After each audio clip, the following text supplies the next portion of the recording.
I'm just gonna sit here and edit, man. Someone jumps on here. If you want to come in the studio and hang out, talk about editing, talk about life, talk about whatever, I'm down. Just click on the link I shared. It's at the top, and come on in, man. And if you're here, if you jump in, please post a comment in the chat so that I know you're here, and we can communicate. You know what I'm saying? But other than that, I'm going to sit here and edit a video. I'm working on a video that I'm attempting to post tonight. Um, it's about my mom's birthday. So she came up to the land, and we did a whole big birthday thing and had a bunch of fun and everything like that. And that's all the video's about. But we had a really good time, and I'm trying to get this video made. I'm just now starting the video. Not sure how long it's going to take me. It's going to take me longer if I'm trying to go live. You know what I'm saying? But let's edit some video. That's what I'm talking about. So I'm going to kind of started some cuts last night. Can't really remember exactly what all I got here. So here, this is pretty much just the opening. I've cut that up, shrink it down. I usually, whenever I shoot, I usually do two or three different openings, and because I mess up all the time. So I cut those down, and I usually try to get the the opening talking piece to, let's see where I'm at here. I pretty much got that done. It's 32 seconds. So I used to have longer openings. Hey, welcome back to the channel. I go in and talk and all that kind of stuff. And a lot of times they were 2 minutes, sometimes even longer. I have over time tried to shrink those down, just to get right into the work, talk a little bit about what I'm doing, and then boom, we're right into the work. And I've been trying to cut those down to under a minute. If I can get them down to 30 seconds or something like that, that's even better. So this one here is 32 seconds, and I'm just going to leave it at that. But don't know if you guys will be able to hear the actual uh, sound of the edit. Not sure about that, but if you can, let me know uh, if you can hear this. Guys, welcome back to the channel. This is a very special video that I'm making today, man, because it's my mom's birthday, and she's meeting me out here at Sweet 16, man. I got a couple presents for her. We're going to have some fun, do some things, man. If you remember, long time ago, back when we first started the channel back there at the lean-to, man, my mom came up on my birthday and brought me some presents and everything, and we just had a really good time. She helped me work on the lean-to that day and all that kind of stuff. Glad y'all are here, but I got to get to work.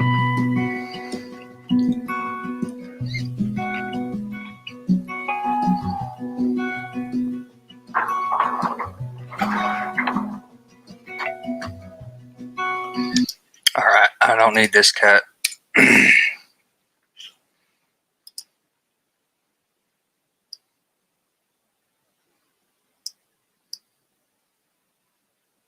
Shrink these down a little bit.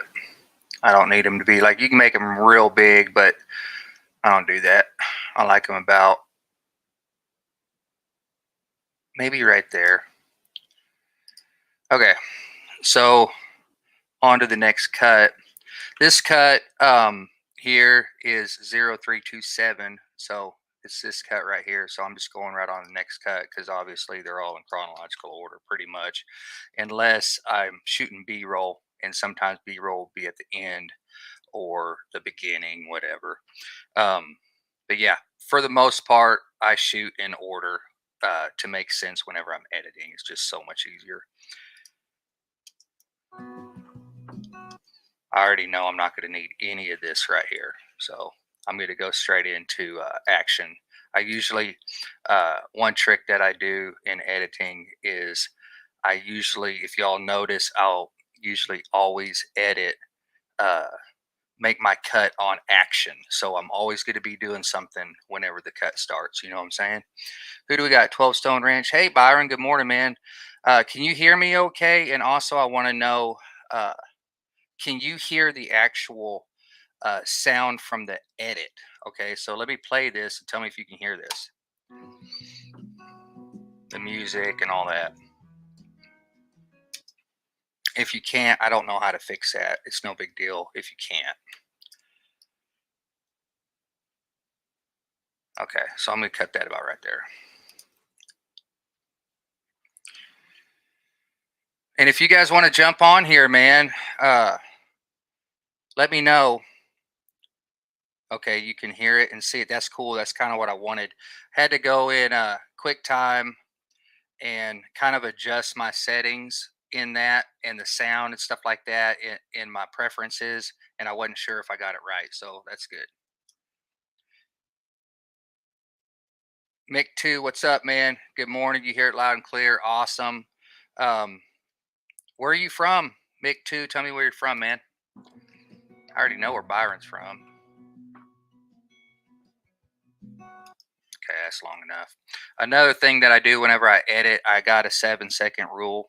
So, other than talking parts, those obviously are going to be longer than 7 seconds. But any other cuts, I usually try to make them 7 seconds or less. And most of the time, you'll notice they're going to be 1 to 2 seconds. 7 seconds is really stretching it for me. Most of the time, I won't have any that are 7 seconds. But if I do, it's probably going to be one or two in a video. You guys will kind of see that. So this cut right here is 4.22 seconds. You can see that. That's probably a little bit too long. Let's see here. That's probably good right there whenever I set that down. And then I'm going to flip this over. So I'm going to cut to right about there.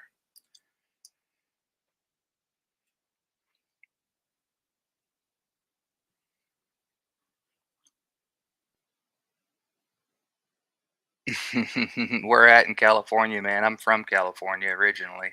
Been a long time though. Boom.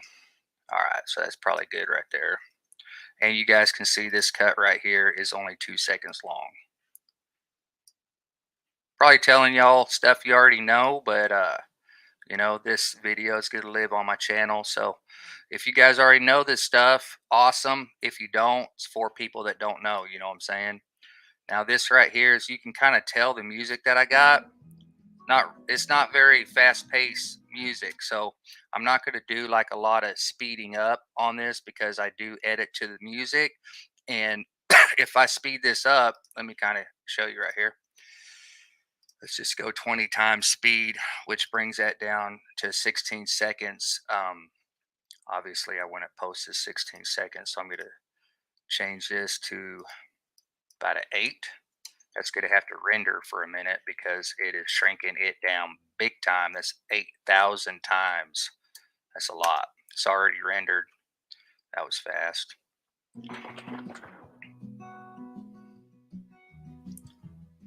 Doesn't look to me, that doesn't go with the music, but it's not horrible. You know what I'm saying? Okay, so I'd probably cut this whenever I disappear. So let's see. You got, let me just take that. Probably right there. Boom.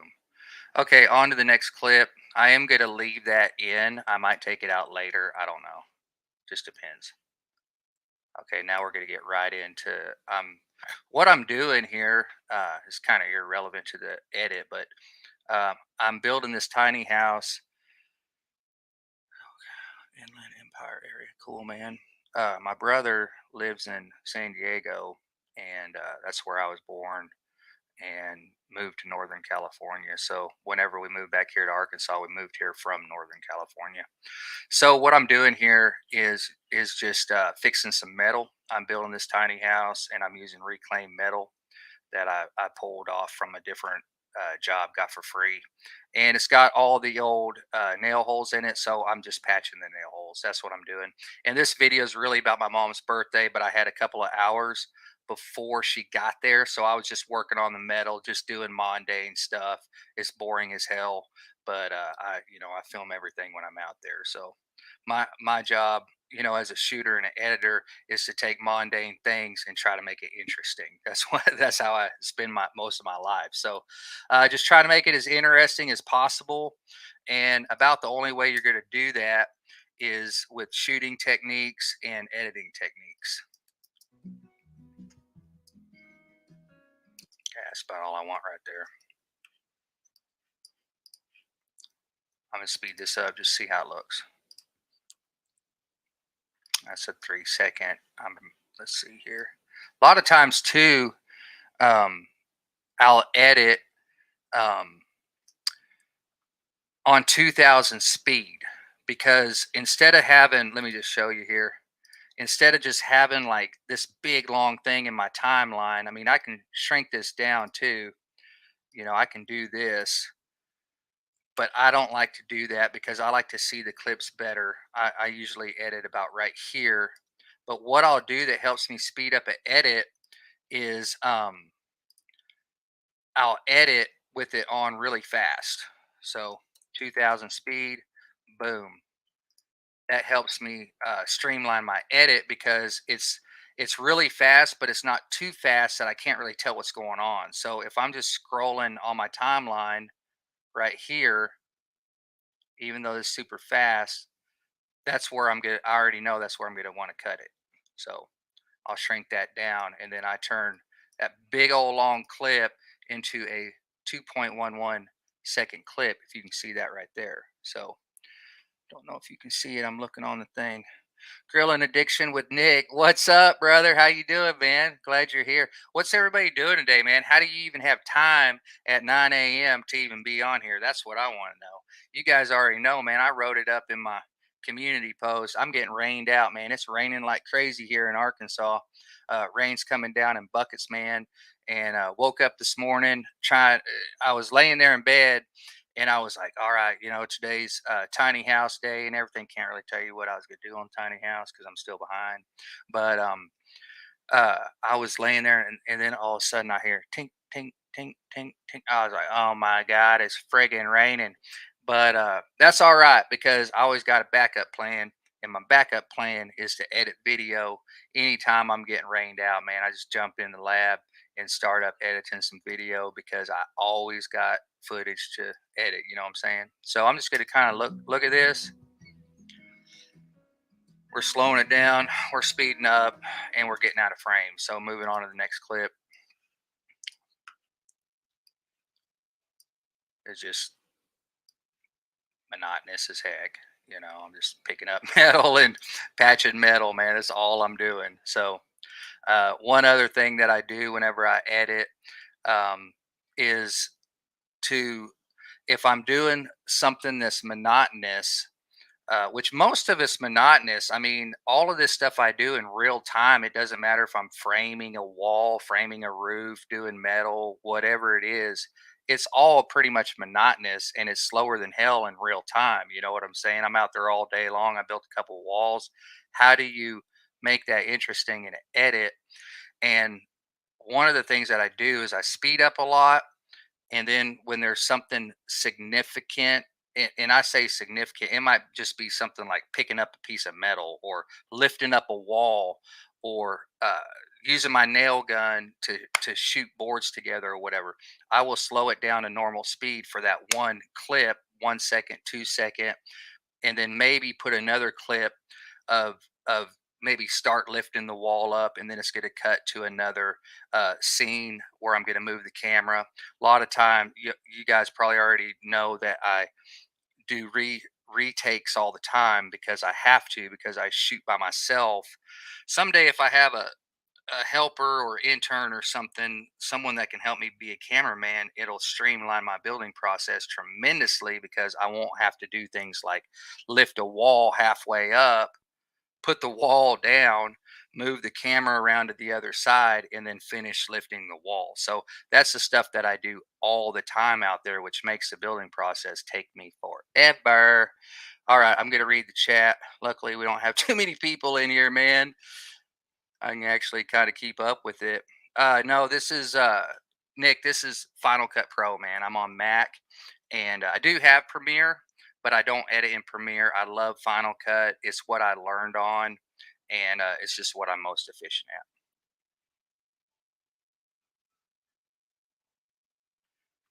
Okay.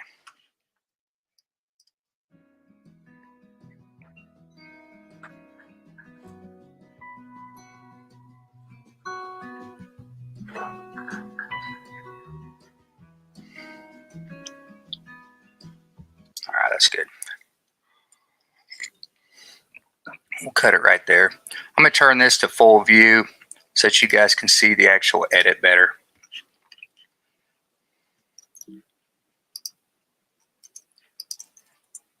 No, I'm going to delete that. And then I'm basically just going to be bringing the metal over and flopping it down on the table. Okay, you guys can kind of see what I do here. This is just, I'll go over some shooting tricks and stuff like that. You can see the metal's already sitting on the table.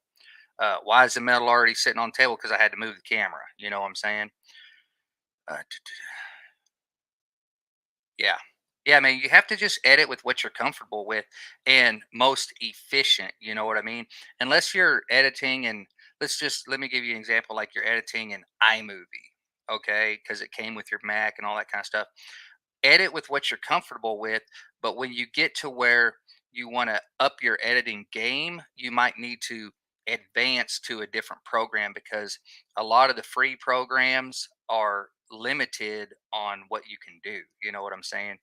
Premiere obviously is not limited at all. So Premiere is an awesome freaking program. Okay, so like I said, shooting techniques, I'll go over some of those. Metal's already sitting on the table. I got to pick the metal up and throw it down. So I have moved the camera, had the camera right here, picking the metal up off the ground. I moved the camera to right here just to get me throwing the piece of metal down. So I'm going to go back to that and I'm going to cut that probably about right there. I'm going to cut it on the flop. So I always cut on edit, or I mean, I always make my cuts on action. Always. I mean, there's exceptions to the rule, but that's my number one rule. Sometimes I break it. And sometimes I make a video about breaking my own rules just because I want to break my own rules and do something different. Boom. Okay, so we got the boom, we got the throwdown, and then it's going to move into working on it. Actually, did I throw that down twice? Why did I do that? Let me see here. Oh no, I was just checking something on the back. Okay. Let me see what I got going here. I'll probably delete the rest of the clip. Okay, so deleting the rest of the clip. Sometimes I do show a little bit of moving the camera, which would give me, no, not that. Oh yeah, no, I'm not going to show that. Okay. Now we did change the camera angle, so I'm back to the next clip here. And that's probably going to be me throwing the metal down again, more than likely, because a lot of times I'll take two takes with different camera angles on action. So the action is throwing the metal down right there, which I probably need to back that up. I forgot I had two takes, so I'll probably back that up. And when that dude gets about halfway down, I'll cut in on the other shot. So let me show you what I'm doing. Something probably like that. And if this doesn't look good, I'll just go back to the other clip.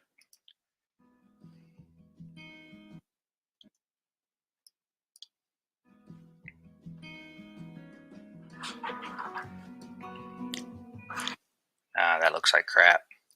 Okay, I messed up on that shot, but let me see how that looks. I'll probably just get the very end of it with the sound. So that's another thing that I cut on is noise. So action and noise, but those two usually go together anyway. So show you what this looks like. If it looks like crap, I'll just go back to the original clip and leave it.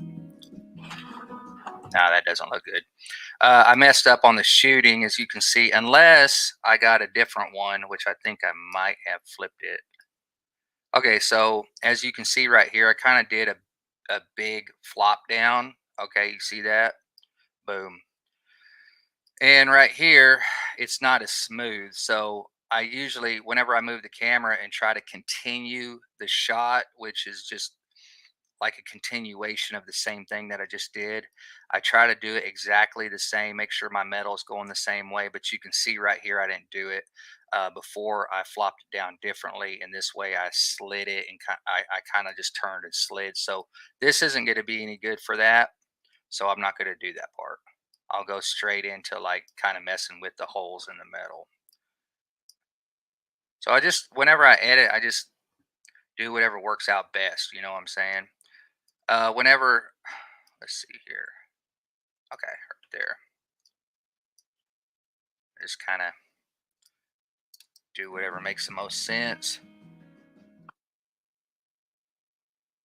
All right, Mick 2. See ya. Thanks for jumping on. Okay, that's a good cut right there.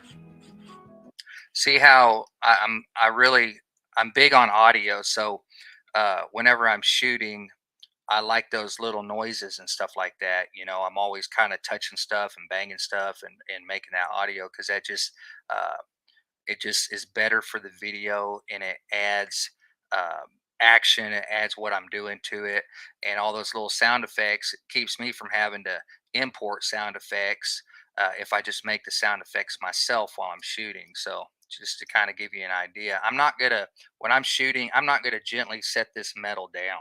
Okay, I'm gonna flip it. I'm gonna slam it down. You know what I'm saying? Because I love having that audio. Boom. Okay, you see what I'm saying right there? I don't know if that makes sense. This is, and guys, I mean, I have no training on this stuff whatsoever. This is just stuff I like to do, and this is just the way that I do it. There ain't no wrong way or right way to do this crap. Everybody just kind of got to do it the best way that they like and figure out how they like to do it. And this is just how I do it.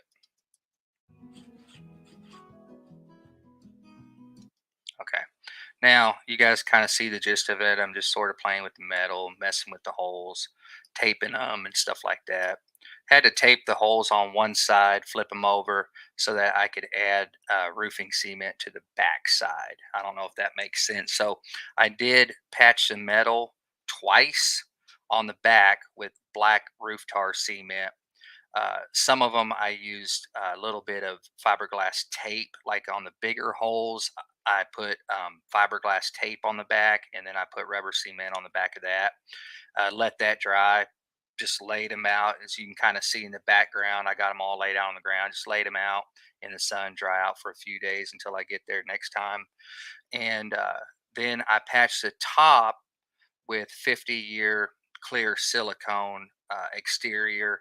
It was the most expensive kind that I could possibly find. So, patched the top with that, which probably honestly didn't even need it, but it makes me feel better. And then that dried, laid it out in the sun. It rained like crazy. Then it kind of dried out. And then yesterday, whenever I was there, um, I had a lot of the metal that still wasn't done, and I brought it back over to the table and patched it again on the back side again over the top of the other patches that I already had. So really trying to go the extra mile on this metal, man, because I was kind of nervous about using it, but I think it's patched really good. So hopefully I won't have any leaks on the tiny house. Okay, let's see what we got. All right, this is me using silicone.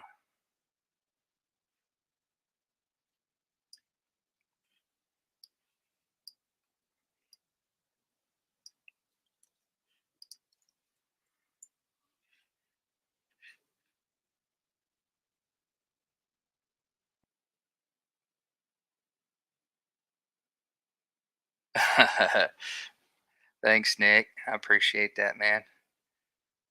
Uh, is Byron still in here? Byron, are you here?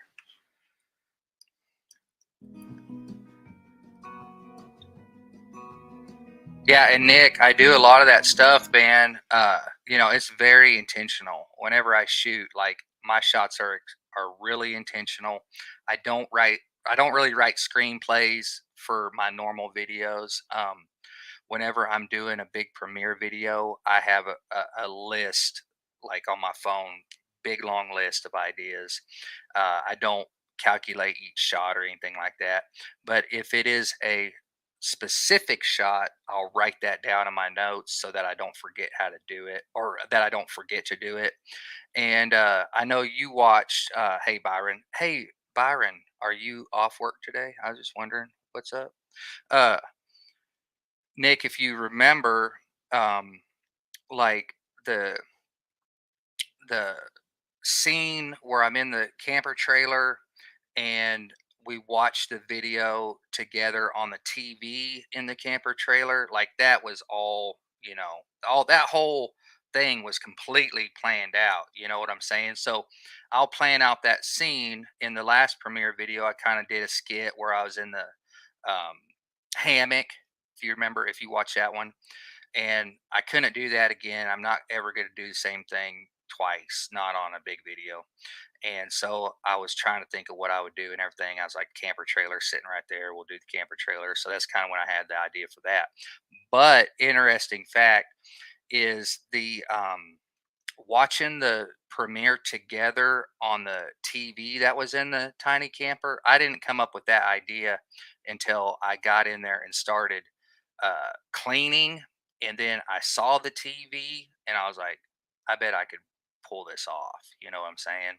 That would be really cool. Didn't really know exactly how I was going to pull it off or how I was going to do it for sure, but I knew that I would get the clips of me like turning the TV off or fast forwarding it and doing things like that, kind of showing my hand in the clip with kind of a over slight angled over the shoulder shot of me doing the remote. And so I just shot a lot of shots like that I thought might work. And then I took the time to just shoot the TV itself. So I cropped up the TV. It was slightly angled. I wish it would have been straighter because it really needed to be straight to do the trick that I was trying to do, but it did work. And but yeah, that was kind of an afterthought. And that's how I live my life most of the time is I'm just out there working and I'll think of a little some kind of funny little thing or something like that, and when I think of that, if I think it's good for the video, and it's just the stupidest stuff, man. I just, I like kind of old slapstick type comedy, and stuff like that. And I implement props into what I'm doing all the time. So, and then I always circle back around to them. And one of the reasons why I do that's like foreshadowing and things like that is because it becomes more personal for the viewer. So if I'm you know, I don't know, throwing something, it might land. I might make it land in something just for fun. It's just little silly things that I do, and those are very intentional, obviously, because I have to film them. Okay, I'm gonna speed this up. Quit talking so dang much.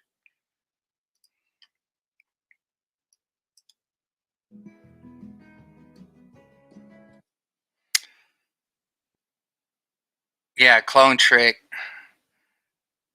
Yeah, I've done cloning a couple times on the channel, Nick. If you want to check that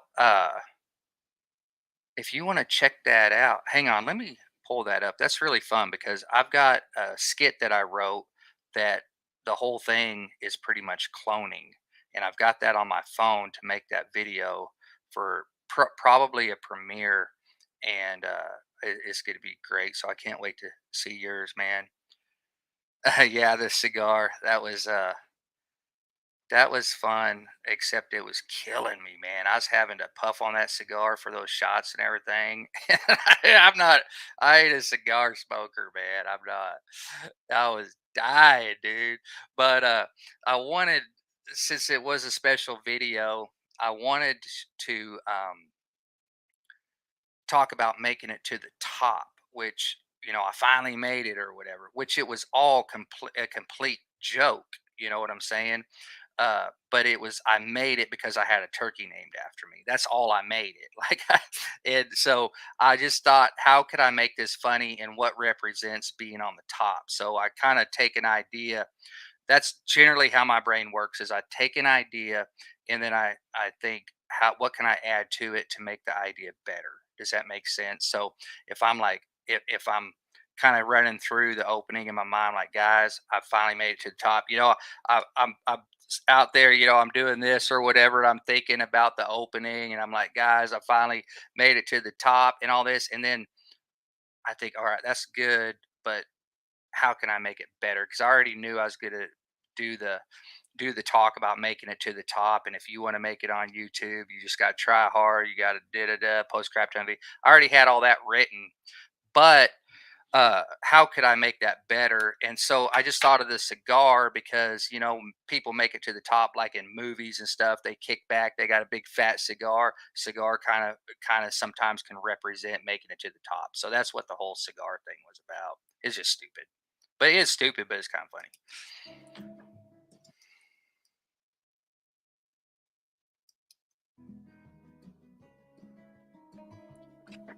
All right, so I'm going to cut that right whenever I'm walking away, and I'll probably okay. So right here, cut that, and then I'm going to take this back to normal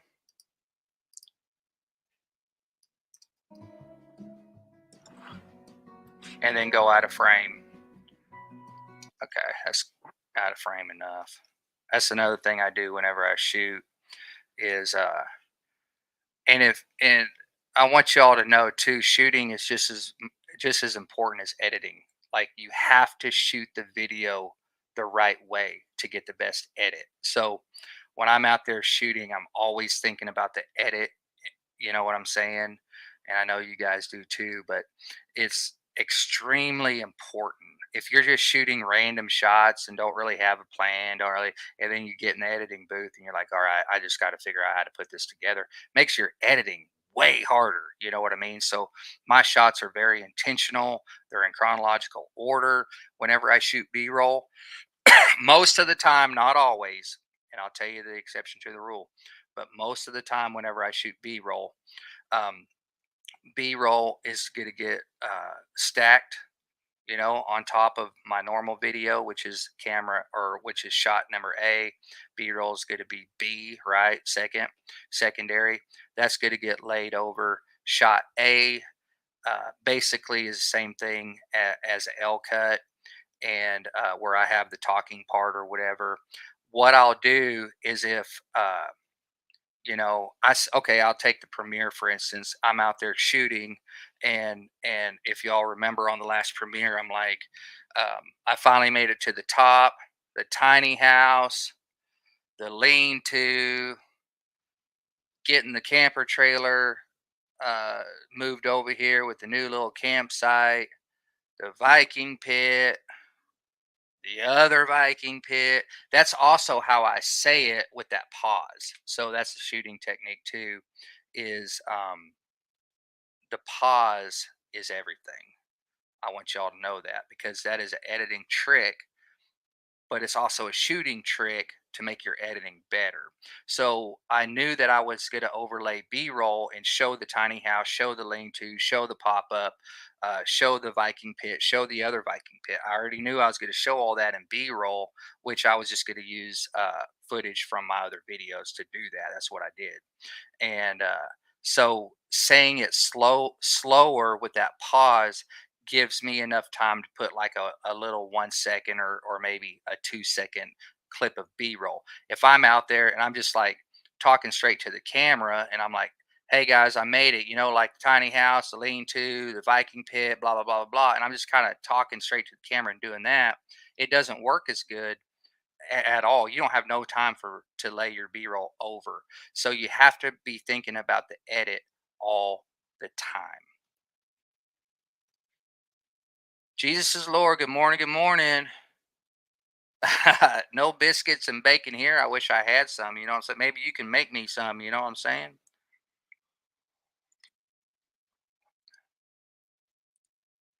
Um, most of you probably haven't seen this. Hey Byron, hang on, buddy. Hey, what's going on? What's up, brother? I was fixing to pull up uh, a screen share of the video where me and Nick were talking about the cloning, because I'm going to tell you. Nick, if you're still in here, uh, doing a cloning effect outdoors, super hard. Byron, have you ever done the cloning effect? I think I messed with it once or something like that. Cloning effect is where you're going to be in the video, two of you, two, right? Two at the same exact time. So And you're splicing two shots together. yeah, yeah, and you have to use you have to mask it and things like that. It's an advanced technique, and it's not easy because whenever you're shooting outside, which you all already know, I shoot all my stuff outside. Um, yeah, studio wall, super easy. Okay, no big deal at all.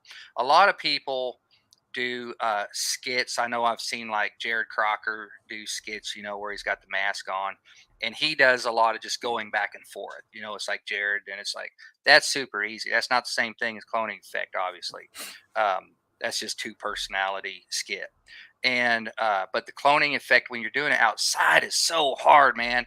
The first time I ever did it, I can't even tell you how long I edited this thing because it's the reason why it's so hard is because of the lighting.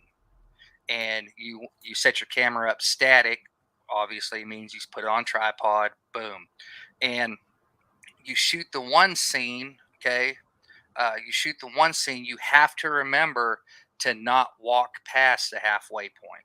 Okay, you don't have to clone or you don't have to mask it exactly in the middle.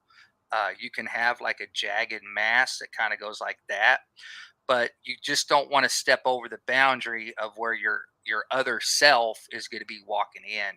And the hardest part that I had with doing that was the lighting, because the light out there at Sweet 16, when I got light coming through the trees and stuff, I mean, it changes like from a 30-second clip, to or from this clip 30 seconds later, the light looks different. I mean, it's incredible how fast it changes.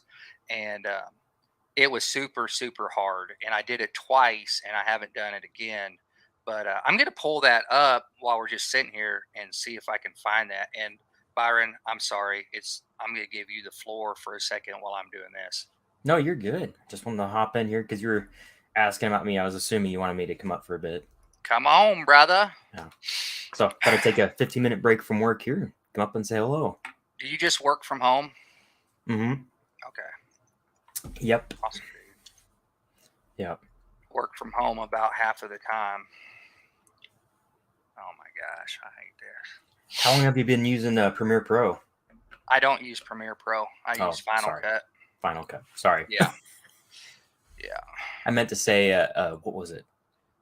Another brand. I actually said Premiere Pro, but yeah. I've been using Final Cut for about off and on. I've been editing for about 13 years off and on, but I've been using Final Cut for probably 10. There you go. Nice. Yeah.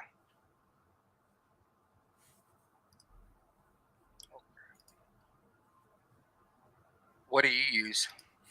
I use Power Director. Cyberlink Power Director. I don't know about that one. Yeah. Yep. I do a little 365 subscription suite. And so it comes with the video editor, it comes with color correction editor, it comes with photo editor, audio director. Sweet. So yeah, it comes with all that. That's sweet, man. Do you feel like it does everything you need it to do? Yeah, right now I'm still learning, so I haven't maxed out my ability. So Right. still working on that. Learning little bit by little bit. How long have you been editing? Not very long. I used to edit little videos Really? a long time ago on just like the Windows, was it Video Maker? Like Yeah. Mac and Windows, they all come with like a default one. And so Right. I used to use that a long time ago just for like really short videos for a youth group. And that was it. That's okay. Only experience I have. That and the first couple videos I've done on YouTube, and that's it. So I've got no real experience, to be honest. Well, that's the same thing with me, man. Just trial and error. You know what I'm saying? Yeah. So only been working on it for about a year, basically. That's it. Make good videos, bro. Thanks. Appreciate it. Oh. Yeah. Yeah, for how long you've been doing it, for sure. It's fun. It is. It is. I enjoy it. A lot of people don't enjoy the editing process. It's a love-hate relationship with me, kind of like writing. It's like I really enjoy it, but man, sometimes it's stressful. It is. It is. What videos do you have in the works right now? It's a great question. I don't know if I can reveal all that super Okay. top secret stuff. Yeah, you don't have to. You don't have to. um, do you got some shot that you're working on edit? Do I have some shot? What? Do you have some Working? video shot that you're working on currently? Yeah, yeah. I've been working on and off. When I get some time, I'll put a little bit of time into it and work on it. The worst part is when you've shot most of your stuff and you can't go back and reshoot it or anything like that, only to realize a lot of it, the audio is messed up. So that's the fun part. Yeah, audio is freaking audio, bro, will make you or break you. You know what I'm saying? Oh yeah, especially if something happens with like the connection of the mic, the external mic, Yep. and it Had just that happened to me yesterday. yep, it just starts, making the static snow Yep, sound, right? it does. Shh, and it's horrible. Absolutely horrible. Makes you want to cry. Yep. It basically makes you want to cry and makes you feel like your video's ruined. You know what I'm saying? You bet. And one of the things I've had so many issues with that. I have a really expensive mic that I'm not using anymore. Hmm. That's a Rode Video Mic Pro 2, Hmm. and I can't remember what I paid for, a couple $100.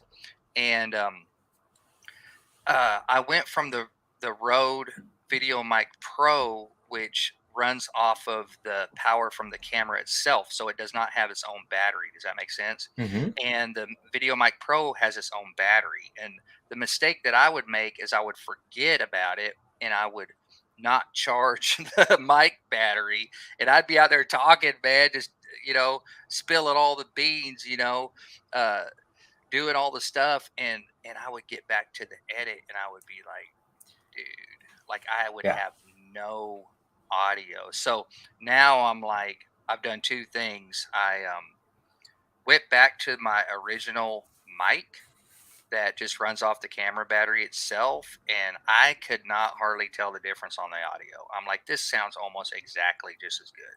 Which And mic are so you using? You switched to? now I'm back to the Video Mic Pro. Okay, it's Okay. cheaper mic, it's a little round mic.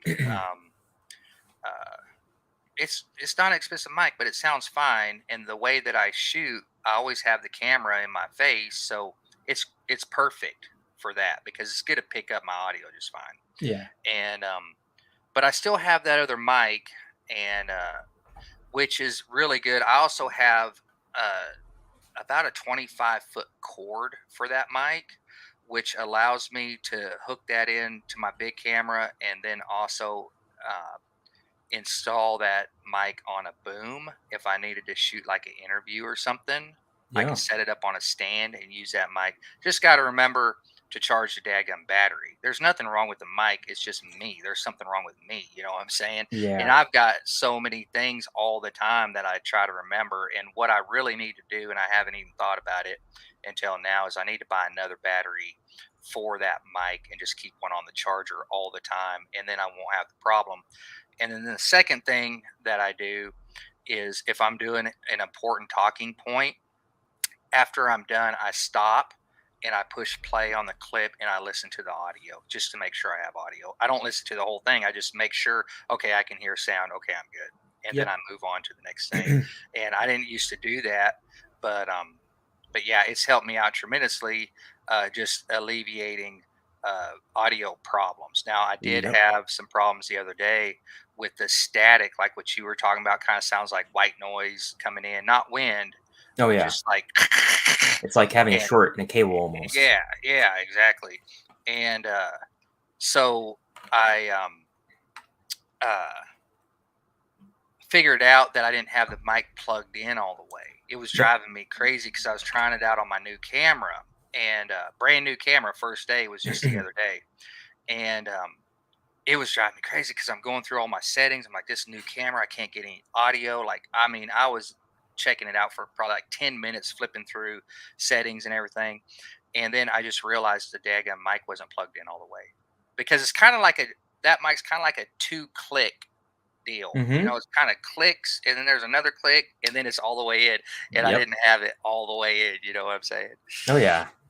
All right, I'm Yeah. trying to find That's the this. thing with the more nicer stuff, the more complicated it is, It and is. it emphasizes the importance of testing stuff. You do a mic check and you do a video check. Make sure everything's coming through and it looks good and it sounds good. Record just Exactly. a little 10-30 second bit and go Exactly. over it. Okay. Yep. Let me see where we're at on StreamYard. Okay, so I'm gonna share. Nick, I also asked you a question there too. Okay, my camera's kind of blurry. Sorry, Nick. I was trying to find the No, it's video, okay. and then I had to log into my YouTube on Google Chrome. That's one thing I cannot stand about StreamYard is I use Safari because I'm on Mac. That's my web browser.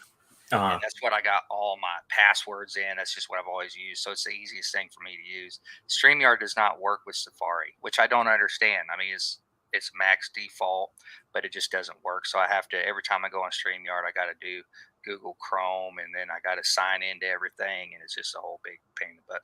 All right, let me see. Do you mind if I send you my next thumbnail? Maybe tell me. Yeah, sure. Nick, send it, man. I'm not a thumbnail expert, but I can make them. You know, if I want to spend more time on them, I can make good ones when I want to. uh, yeah, I run on high speed. Yeah, it does help on my editing. That's just an editing hack, man. Byron, have you ever tried that before?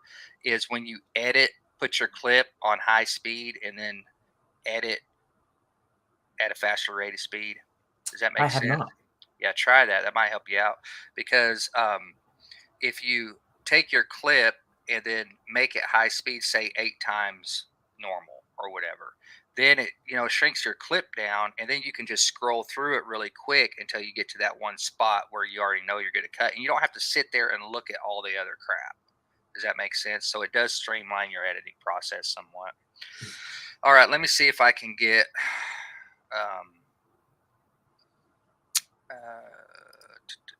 I'm going to pull this cloning thing up. That's what I was trying to find. Where am I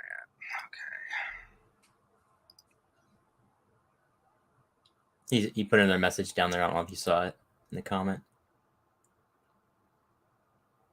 Oh, you sent me a Facebook message. Okay, cool. Let me see it. Hang on, Nick.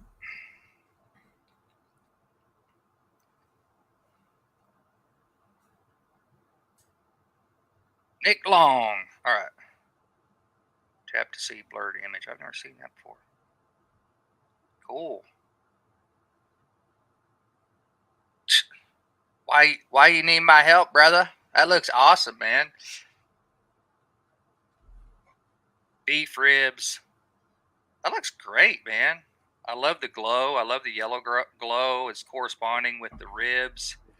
I mean, it looks great. If you wanted to enhance it, maybe you could add some flames or something like that, you know. But I think that looks great. Did you make that in Canva, Photoshop? What did you use to make that? He had it done on Fiverr. You had that done? That's what he Okay. said. All right. If you need help, if you don't know how to do that and you want some help, man, I can run you through that process. Mark, what's going on, man? I see you in here. He said he really wanted the ribs or the meat to be displayed like more so inside the frame. Yeah, it looks great.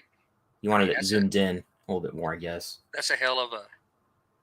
Oh, he wants it more zoomed in than what it is right now. Okay. Yeah, he wanted the ribs displayed bigger on the thumbnail.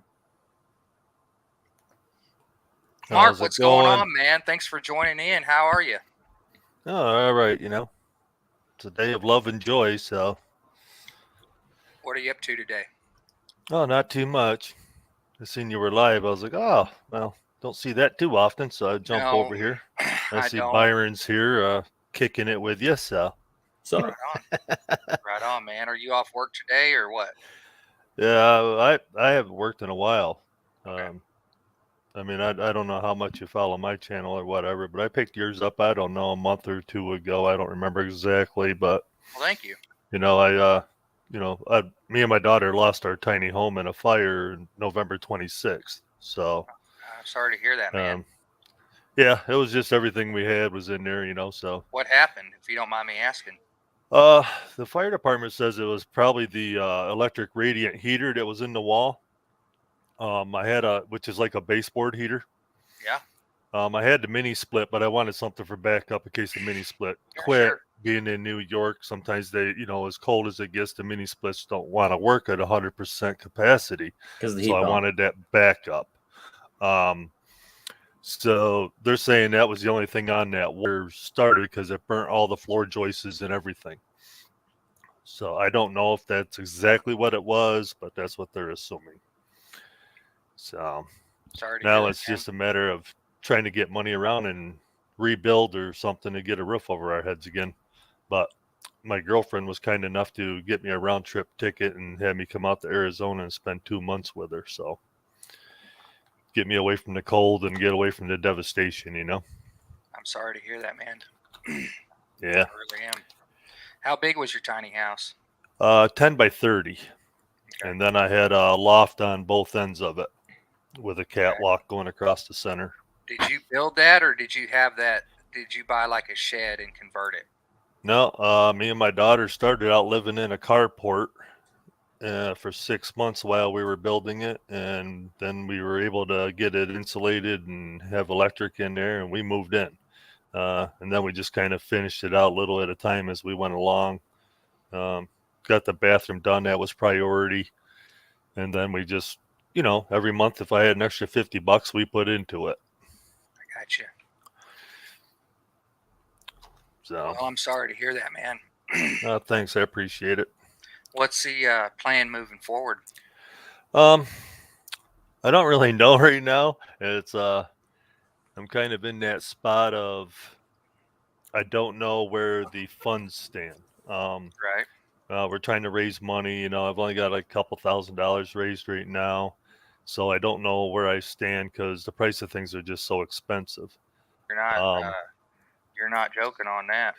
so I'm hoping to rebuild another tiny home, and I don't know if I'm going to go with, lately I've been doing my research on even the shed to houses and stuff like that. Just something to where I can kind of cut back on the build time a little bit. Even though it will cost me a little bit more in the long run, but it'll just make it quicker and easier if I can do it. So I've been taking my research and also doing live interviews on my channel. And I did a shed to house interview last week, and I got some more in the works coming up as well. So I figure I might as well take my research, put it out there for everybody else to learn as well. Yeah. So it's just a slow process, I know that I got some YouTube friends and family that are doing some giveaways and raffles and stuff here. The big ones, March, the last Sunday in March. So where people can donate and be put on a wheel for a bunch of prizes that channels are donating and stuff. So, we're just still looking for donations from channels, whether it's shirts, hoodies, hats, or whatever they want to do. And they automatically get a free spot on the wheel too if they donate. Awesome. To be able to win something. And if they want more, then they just, donate to the PayPal or whatever, and then they get another spot on the wheel. It's like $10 a spot, I think, is what it is. We're actually doing a live tomorrow night at 6:00 Eastern time, explaining everything and all the different prizes and stuff. And then there's another raffle that's going on with a beautiful quilt that's going to be people just buy a ticket, and then hopefully somebody will win it, which I'm sure somebody will, but it probably won't be me. That's a beautiful quilt though, handmade and everything. It's just Hey, fabulous. man, count me in. I'd like to buy a raffle for that. Count me in. Yeah, just stop over 6 o'clock Eastern time tomorrow, or catch the live afterwards and just rewatch it and be able to see how to contact everything, and Mark, I'm gonna we'll write that down. have a little bit more info going That's on about it. 6 p.m. Central tomorrow. Eastern Standard Time. Eastern. Okay. And that's where you're going to be having the information for the quilt raffling and everything else, getting people caught up, or what? Yeah, it's like an update. We try to do an update every week or two, just kind of keep everybody informed on what's new coming up. The quilt raffle is the biggest new update, because we were actually able to find somebody to use their like tax number for the raffle on that and everything, and the fire department wouldn't do it, so they think he found a moose club or something that was willing to do it to help us out. So Cool. that way it's more of it covers that legal situation more. Right. Which, then you can sell the raffle tickets and everything. So yeah, I mean, it's a beautiful quilt. Everybody, he showed it last night on one of the channels, and everybody was like going crazy over it. That's So cool. his wife spent a lot of time making it and everything. So That's awesome. And people to do, all that hard work, because my grandma made quilts, like her whole life, what I can remember. And I'm telling you, that ain't no joke. right. Making a quilt is a lot of hard work, and very tedious and everything. And for someone just to make it and give it away for a cause, man, that's really saying something. You know what I'm saying? Yeah, and them quilts, I mean, there's so many pieces to them. It's crazy. I mean, you look at a quilt and be like, "Oh, that's beautiful," but you don't think about every little piece that's being sewed on there. Yeah, it's incredible, because like one patch, like a 12-inch by 12-inch patch might have like 50 different individual pieces. You know what I'm saying? Yep, exactly. So it's a wonderful, wonderful quilt. I think it's going to be a big hit. So It looks If, like Nick put a comment there as well down in the chat. If anybody's on here and you're not subscribed, will you take the time to jump on over and subscribe and like this? It really helps the channel out a lot. Hey. And I do want to get back. For just a second for Nick, because if you're still here, I did pull up the video where I did the cloning effect. This is a video I did a long time ago, and I just wanted to play this and kind of show you what mine looked like this day. And I don't know if y'all will be able to tell, like look really hard and see if you can tell where I masked the video and when the other Jess comes into the scene and everything. So Mark, hang in here, man. You want to hang out for a little while? yeah, I'll hang out for a so, bit. And Nick, thanks a lot. Yeah, just reach out to me and we can talk. If you shoot me your cell number or whatever, I can just call you up, and it's easier to talk that way. Okay. Well, I've got to head out. My time's up. So it was fun being on here, but hope you guys have a great day and take it easy. See you, Byron. All right, Byron. We'll see you. Good to Thanks, see you, bro. man. All right. Take care. All right, Nick, here we go. Oh, got to do it over here. Push play.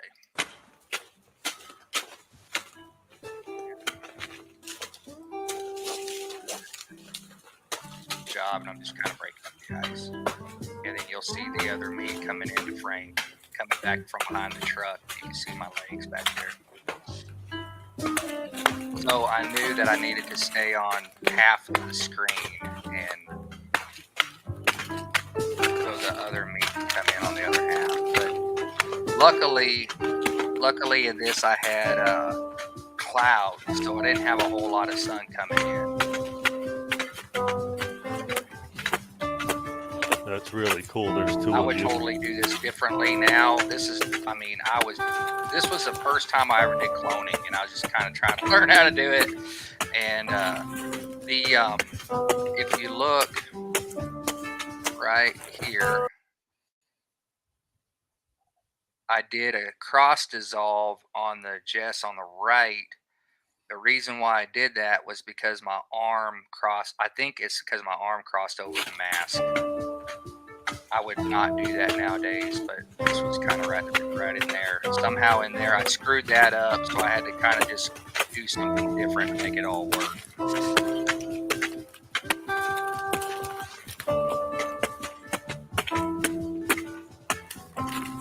And then the idea is I'm going to the first Jess that's in the front, I'm going to eventually work my way out of frame. And so then I can go back to just having the second Jess in full frame.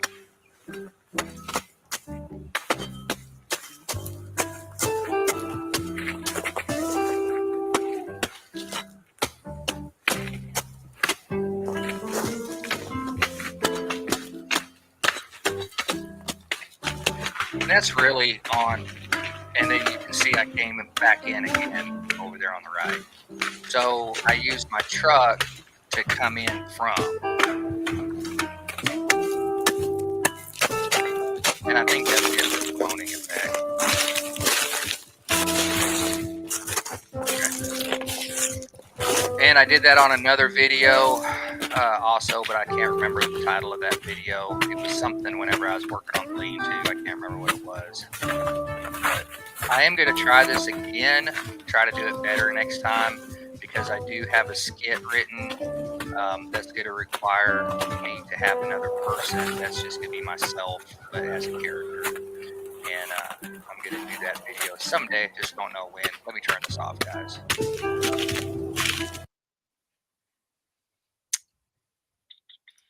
And let me get back to Mark. And I'm going to pull back up my editing screen here. That's really cool how you did that cloning. That's definitely a good touch. Thanks, man. I appreciate it. It was just something fun, and I'll watch a video where somebody else did it, and then I'll think to myself, how the heck do you do that? So then I watch videos on how to do it, and then the next time I go shoot and I have the opportunity, I'm like, I'm going to try the cloning effect, and then I just always just try new stuff. You know what I'm saying? Right. Yeah, I was learning different things, you know, because in my tiny home, I had a studio with the 3 screens and everything, and I was just learning different things. And, you know, when I lost my house, I lost everything. So now it's just a laptop and a phone, and that makes it difficult to do a lot of things. It's real hard. Yeah, it's real hard. Critter Creek, Yeah. awesome. Thank you. Very cool.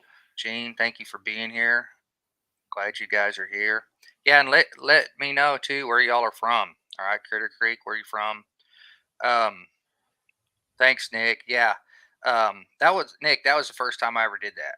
You know, and I think it turned out pretty good for the first time. You know what I'm saying? But I will tell you, man, it was freaking hard in the edit. That thing took me forever.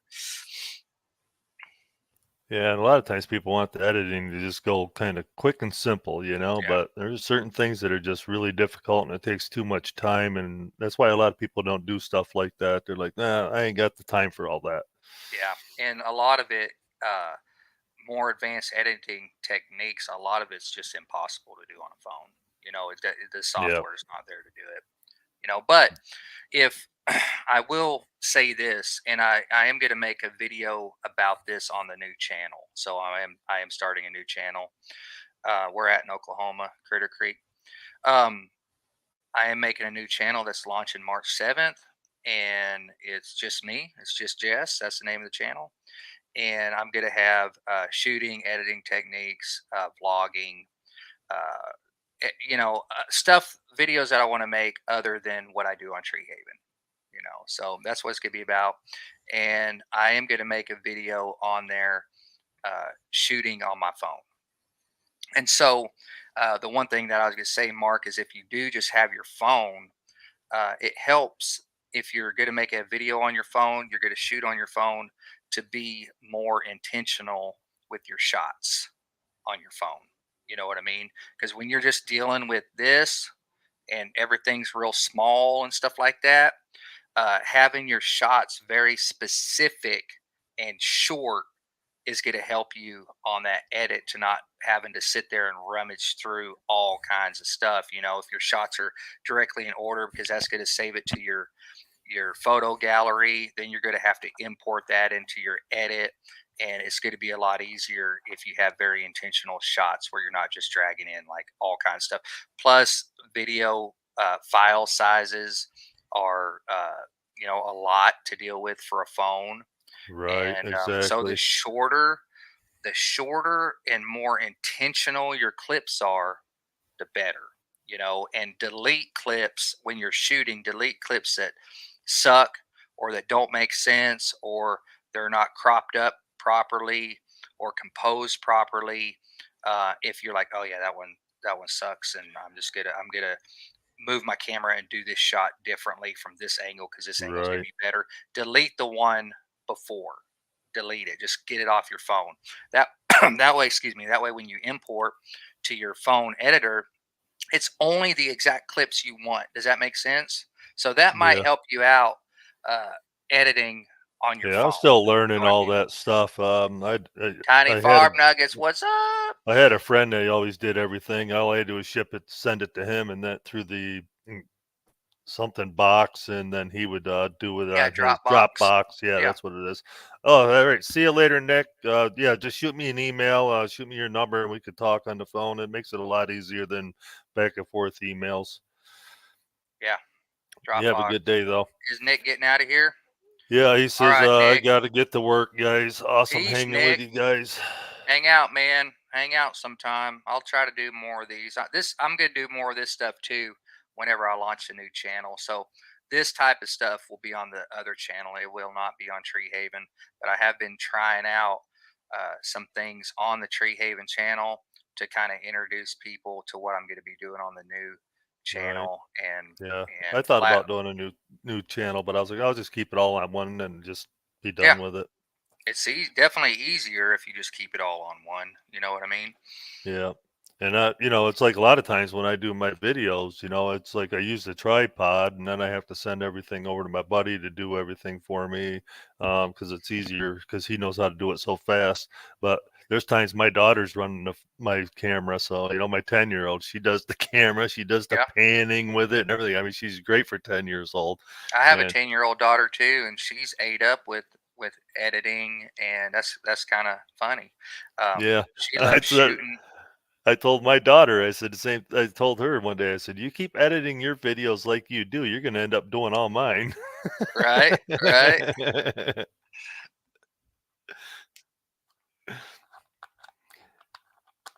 Tiny Nuggets, welcome in. Yeah. Good to see you, Brett. Tiny Farm Nuggets. Hey, are you guys going to Mike and Terry's meetup? I figure you probably are. Oh, I wish I was going. You're not going to make it. No, like I told everybody, I just can't afford it. My priority is getting a roof over my head and my daughter's. Yeah, If it that's wasn't for my priority. daughter, I could live in a shed, but Right. because it's, I got a 10-year-old and she just deserves a lot more than that. Yeah, I feel you on that, man. I do. That's hard, man. Yep, Hey, it is. on that fire, I mean, were y'all home when that happened? No, my daughter was at her mom's, and um, my brother actually showed up that day. I was cleaning stuff out of the house, getting ready for getting a Christmas tree out or getting ready to get everything out so I could put the Christmas tree up and everything for Christmas. Right. And so I was putting stuff in totes. My brother showed up and he picked my chew up from the Indian reservation, and I put that in the fridge, and I was having issues with my van not passing that New York State inspection, so I had to put so many miles on it to reset things. So I was like, well, I guess I'm gonna go out for a drive for a little while since he came early, and I went out and drove around for like 3 hours, putting a couple hundred miles on the van, and I got a phone call from my friend that told me my house is on fire.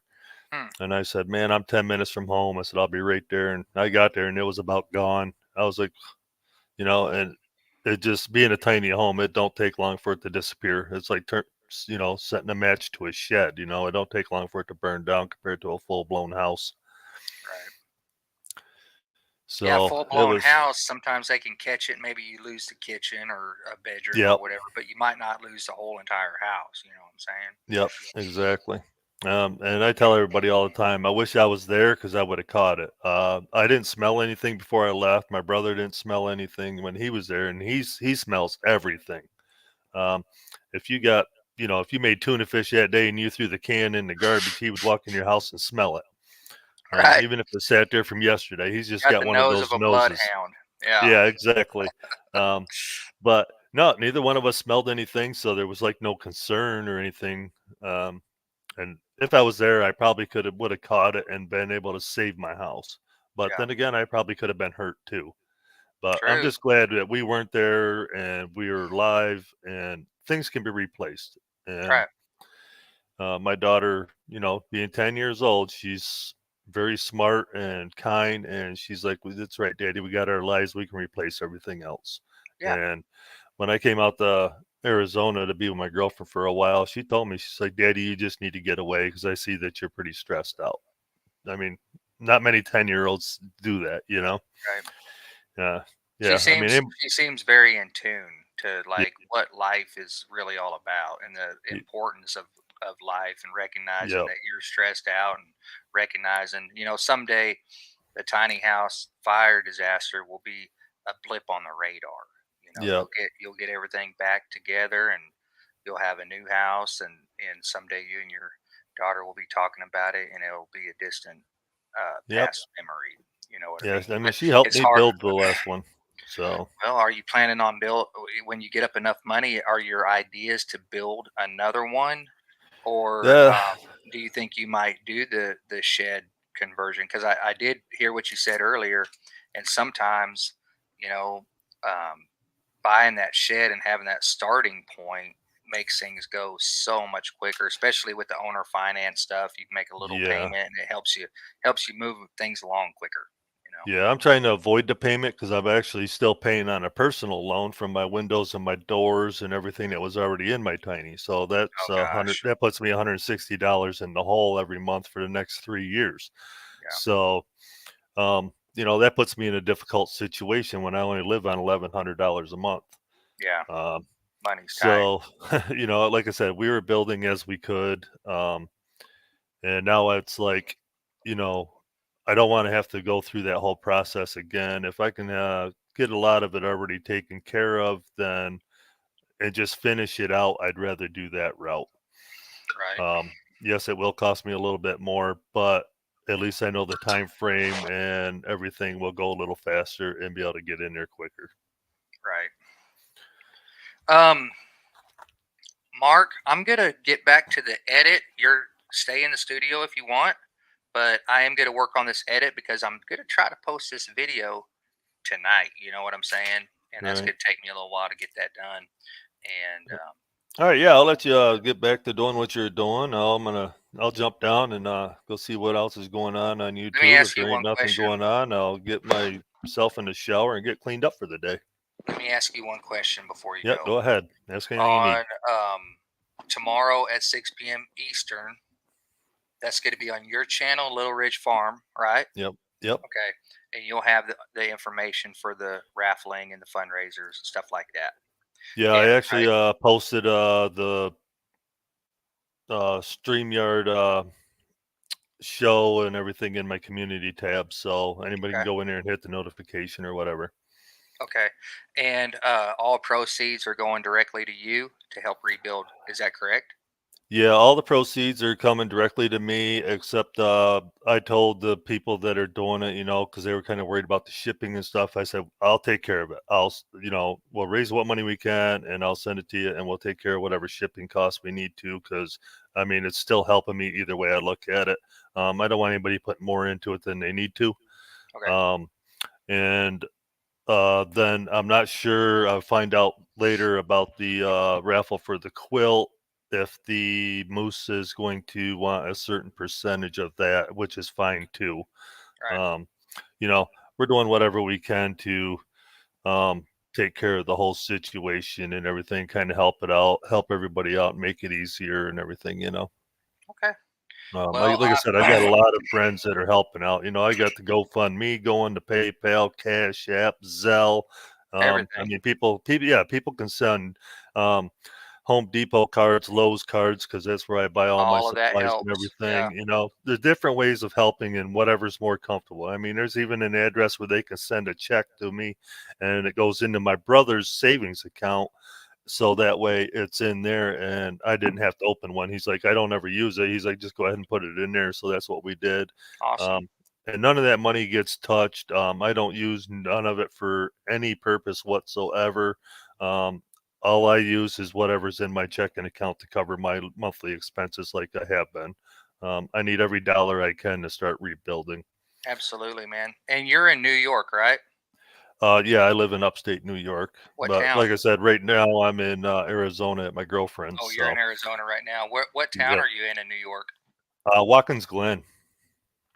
I'm right Watkins next to the Glen. NASCAR track. Yeah, I know that town. Okay. Yep. Yeah, I'm right next to the road course. I'm like a mile and a half or so from the racetrack. Oh, really? You're Uh, close. I bet you can hear it then. yeah, I hear it every day during the summer, Yeah, I bet. especially the weekends. All right, Mark. Well, good talking to you, man. And that's going to be 5 p.m. my time tomorrow. If I'm available, if I'm not working on the tiny house, man, I'm going to jump on there and say hi tomorrow. Okay. And I Yep, would sounds like good. to buy a raffle on that quilt. So I'll get with you on doing that. Yeah, like I said, it'll be the updates on the raffles and stuff. And we'll be doing updates as we go along, whether it's on my channel or Big Tiny Outdoors channel or Backwoods Misfits channel. Um, it'll always be jumping from one of the channels, but the big raffle and stuff will be, I think, over on Backwoods Misfits channel. And then the one with the quilt, I'm not sure what channel we're going to do that on yet. We might end up doing that on mine, but we're going to find out more about that as we go along. It's a process. Heather, good to see you. All right, Nick, good seeing you. And like I said, just reach out to me and we'll talk about things. And hopefully maybe I can get you up on one of my lives as well, Nick, and we'll do a little chit chat for a while, get people in there. Hey, what about me? Hey, anytime. I wanna come on. What about I'll me? get you on there. I was just kidding. I was getting to that, I but was I just was just messing with letting Nick know because I know he said earlier he had to go, but he's still here.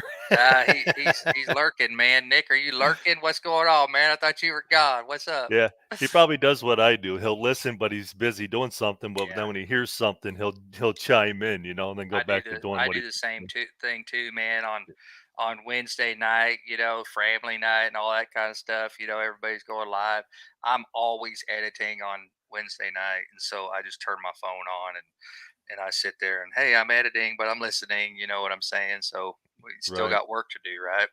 Yeah, that's what I was doing today. I was working on a couple different things from a couple lives that I got coming up, but I was still listening to Life with Belinda and Chuck. Oh So, yeah, and then I ended up jumping up on his panel for a minute. awesome, awesome.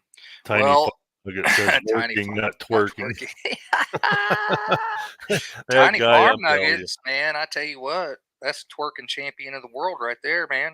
Yeah, he went through the same situation that I'm going through Right, over a year ago, right. because they lost their house in a fire and everything. And, he knows what it's like to lose it, and he knows how I feel and everything. I mean, I was on one of his lives one night, and his wife actually had to leave the room because she just started breaking down, I guess. So, That's um, devastating. yeah, it's hard. It's a hard thing to get over. Yeah, Um, but everybody's pretty proud of me. I'm still moving forward and still helping people out and everything, and that's what matters. That's what me and my daughter's always done. I mean, we help the homeless and everything, even though we live on a small budget. yeah, We're always trying to help everybody, no matter what. It was hard for me to ask people to help us. yeah. It is. It is, man. But you're going to have a lot of people are going to reach out, and we got a good community here, and so Yep, I'm we thank do, and I'm I love a thankful for lot of that. the people. I think I have more family and friends on YouTube than I do in real life, honestly. Yeah, I think that's true for a lot of people. Yep. I really do. And there's a lot of good-hearted people on here, and everybody's on the same walking path. So there's, in real life, everybody's on their own. Yeah, But when you come together, you come together. On here, you're like always together, and I love that. That really makes the heart feel good, and definitely makes life a lot more fun. absolutely. Mark, you Uh, take care, and all right, Jess. appreciate you coming on here, man. I really do. And maybe if I can, we'll see you tomorrow. All right. Yeah. Anytime. And like I said, if you're over in one of my lives or something, usually after a while, I'll throw a link out in chat. If I'm just doing a regular, just chat live or whatever, I bring people up. Then and maybe tomorrow we'll even pull people up just to, if they want to talk to us personally instead of dropping questions in chat. So if you're there, yeah, you Okay. know. All right, I'm gonna try to jump on tomorrow, man. I'm gonna set a reminder on my phone, and if I'm where I can jump on my phone for a minute, I'll jump on there and say hi. All right, Jess, thanks a lot. And if anybody wants, they can share that out. It's on my community page. Go ahead and share it out on yours. It'll help get people over there and know more about what the raffle and things that are going on. Sounds good. We'll see you later, Mark. All right, thanks, man. All right, brother. Appreciate it. All right, later. Later. All right, that was Mark, Little Ridge Farm, and if you guys are here, you already know what happened to him. Man, they lost everything in their tiny house fire, and I think that's one of everybody's worst nightmares. You know what I'm saying? Fire sucks. It really does. And I was glad he jumped on here, man. I'm going to get back to this edit. And I want to thank everybody for being on here. Not doing too much on here, just editing. And a couple people have jumped on, and that's been fun. Byron was on for a little while.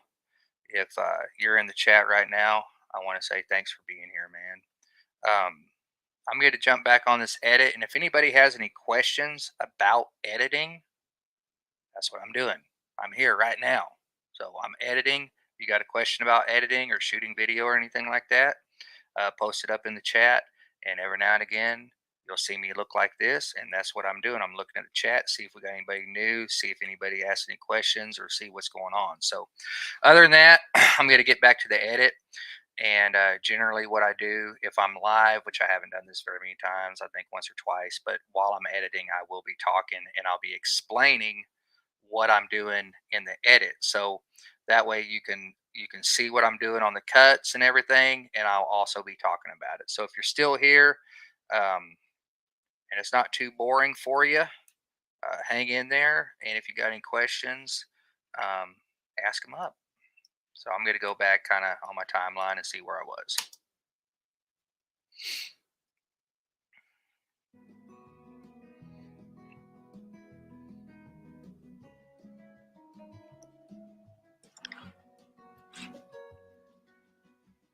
Okay.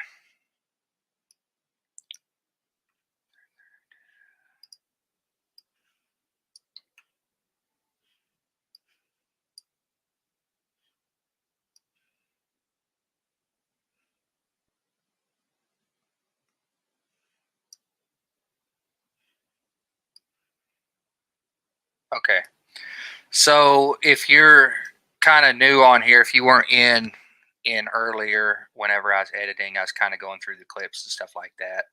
And what I'm doing here, this is for the video that I'm going to post up tonight. Hey, Heather. I'm going to post this video tonight, probably around 6 or 7 if I get it done in time. And I'm just working on the metal. This is the metal here that's, or right here, that's going on the tiny house. And it's got holes in it. So I'm patching the holes and doing that type of thing. And it's boring. It's monotonous. You know, I had probably 20 sheets I was doing this to. And from here, I've showed enough of the patching of the metal. You know what I'm saying? So right now I'm getting into my insulation board that's going to go on my purlins and rafters. So basically, I'm just cutting the insulation board, and that's not a really great shot. But basically, what I was telling people earlier, if you weren't on here, yeah, it's pretty similar. Critter Creek, um, you know, it does the same stuff basically. Um, Commands and stuff are different. You know, more specific. Adobe uses a lot of the same commands. You know, if I don't know if you use Photoshop and things like that, a lot of things cross over, which makes it good, real good for Adobe users. But we are in Final Cut Pro. I'm on Mac, and I'm gonna cut on the action. So I always cut on the action, or I cut on sound noises.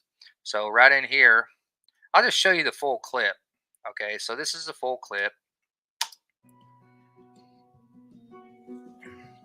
And then I'll be coming into frame.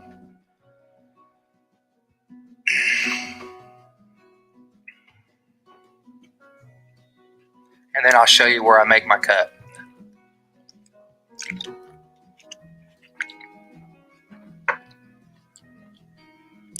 that was in my way, so I was moving it out of the way first. Definitely not going to show that part. Okay, so right there is where I'm going to make my cut. I'm going to make the cut whenever I'm pulling that insulation board up and over onto the side of the trailer so that I can cut it. What I'm doing is I got to cut this insulation board to fit so that I can put it on the roof. It's too long. That's a 4x8 sheet, and I'm doing the insulation board over the dormers. That's what I started first on the roof, and so I needed to cut. I can't remember how much I cut off, 18 inches or 20 inches or something like that.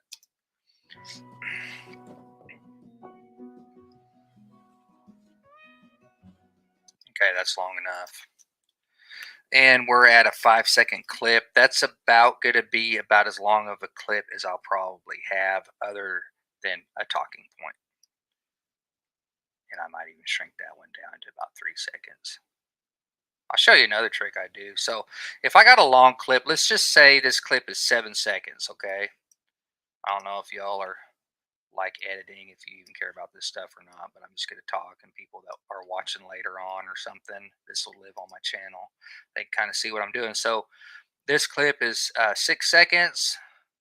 I'll show you right here is about my threshold of how long my clips are going to be is 7 seconds. That's kind of one of my own rules. Okay, I made a video not too long ago called breaking my own editing rules.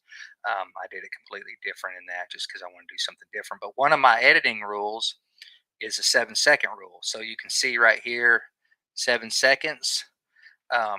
That's the longest I'm going to have a clip, okay, other than a talking point.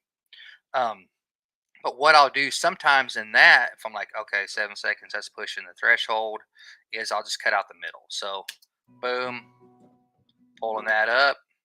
I'm going to cut right after the last noise. Can y'all see in the timeline where my selecting tool is right there is the last kind of little bit of noise. That's where I'm going to make a cut, okay? And then you're going to come back, and then I'll show the end. So I'm going to get rid of all this, and now this turns into 2 clips. So instead of having a 7-second clip, I got 2 short clips. Does that make sense? So just another trick I do. And this shot really sucks. So I hate this shot. It's not a good shot at all, because the reason why this shot's no good is because it's good for bringing the insulation board onto the trailer. Those 2 shots that I just showed you guys are fine, but it's not good now because you cannot really see what I'm doing. So I'm going to show the best parts of this clip as possible. Okay, that's a good clip right here, which is the T-square. So I will show that just for a second. Boom. Okay, so that's 1 second. Obviously, you can tell I'm laying it down. A lot of people run their clips too long, but what you got to realize is your clips don't have to be that long for people to know what you're doing. Does that make sense? Your brain is already going to fill in the rest. So if I show you the T-square, boom, that's long enough. How long is that clip? You know, I broke the T-square out. You know, I'm about to mark a line. You don't really have to show marking the line unless you really want to. Your brain already knows what you're doing. So I don't show a lot of that stuff. So I'll probably show this clip right here because I am on at the other side of it, and that's going to change up the feel of the scene. So I'm going to cut right there. And then I'm going to cut right there, right whenever I get done marking that. And the other reason why I said this shot sucks is because just for the fact that you can't really see what I'm doing, I should have stopped, moved the camera, set the camera up on my trailer, and angled it down onto the insulation board so you could actually like see my hand making the cut and everything. And that's just me not thinking about that whenever I was out there. And now I'm sitting here in the edit trying to figure it out as I go. Okay, so now we're back to the other side, and I'm gonna get this cutting of it right here. You can tell I got a utility knife and I'm just cutting it off. Probably gonna just do the end with the board flopping over the side. So that was that cut. I'm moving around to the other side. I basically just want to get a cut with the board flopping over. Boom. Okay, so that's my cut right there.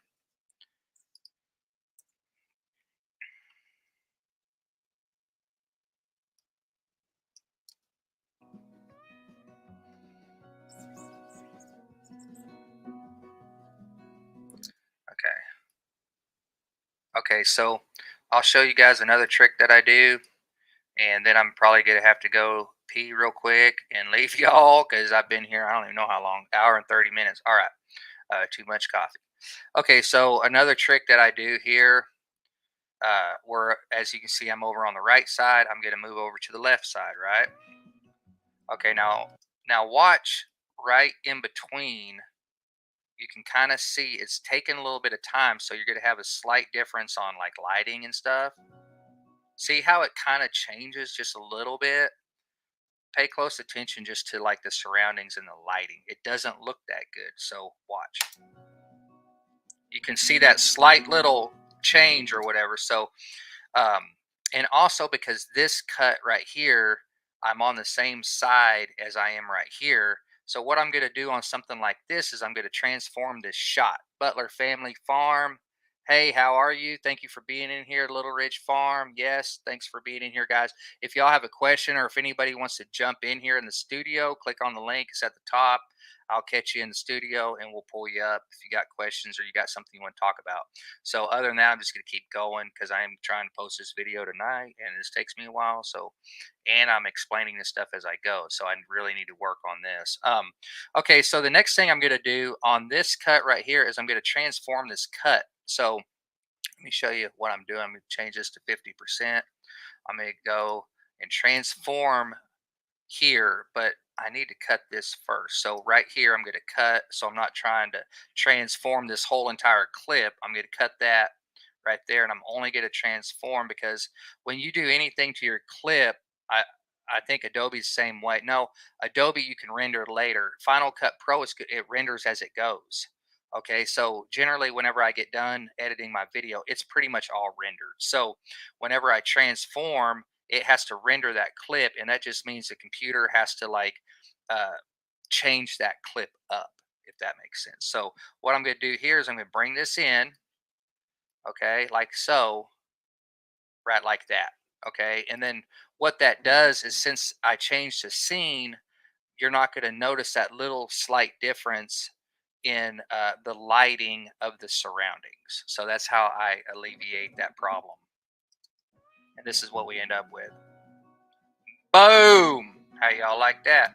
All right, so now I can go back to full frame because now it doesn't matter. You see what I'm saying? And you get rid of that little tiny glitch and that little tiny hiccup in your lighting. I do this all the time. If y'all go watch any of my videos, you'll see that my videos are like full frame wide, goes in tight. And sometimes I do that with just moving the camera, but sometimes I set up a static camera and I just let it run and then I fix it in my edit. So let's see what the next clip's going to be. Obviously, I'm cutting this board. Okay, so I just want the end of it. You know, I don't have to show the whole cut. Your brain already knows what I'm doing. So I'm going to cut it right here. And this is what we end up with. Boom. And now I'm walking out. So I'm going to cut it right there. You don't need to see me really do anything else. Okay, and now let's see what I'm doing here. Let me make sure I don't forget anything. Okay, I'm probably going to leave this and we'll do one more board. I'm going to cut right there on the flop down. Show you what we got.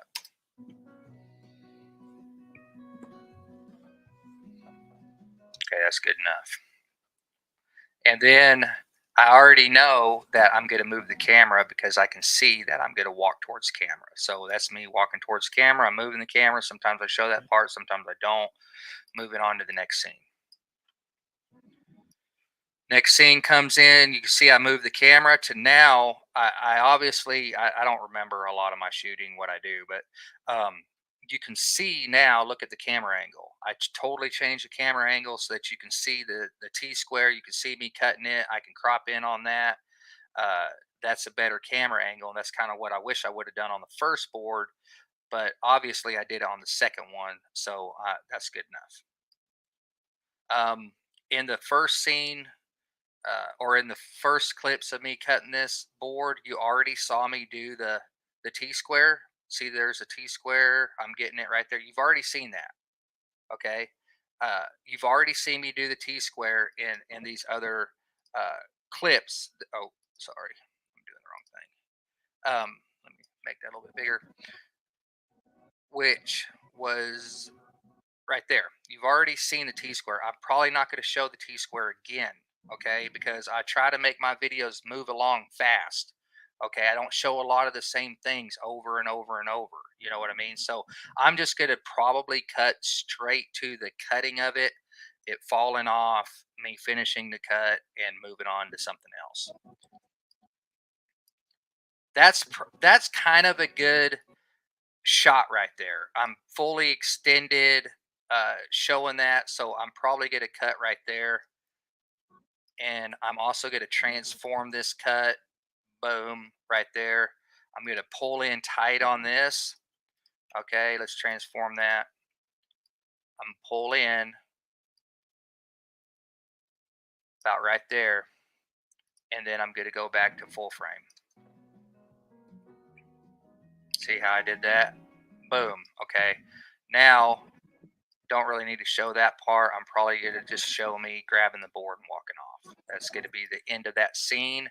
That's all you guys really need to see. Like I said earlier, your brain will fill in the rest. Okay, so it looks like right there, I'm cutting that. I'm cutting the rest of it off, and I'm throwing it over to the side. Probably don't need to show that, and I'll just show this. And then I'm going to go back and see if it makes sense. And if that doesn't make sense, I'll go back and add that other clip of me finishing that cut and throwing the little piece over to the side. I don't know if that makes sense or not.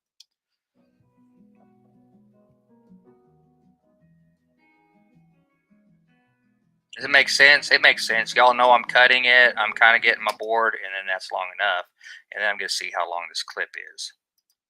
All right, that's 4.20 seconds. That's good enough. That's probably a little bit too long. Okay, moving on to the next clip. As you can see, just telling the story. The next thing I'm doing is throwing this stuff up. I guess I already threw it up. Maybe I didn't film that. So I'm going to get me climbing up the ladder.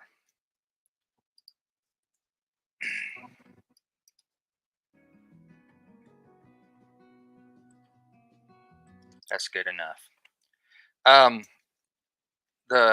As a video maker, and I know all you guys are probably YouTubers here.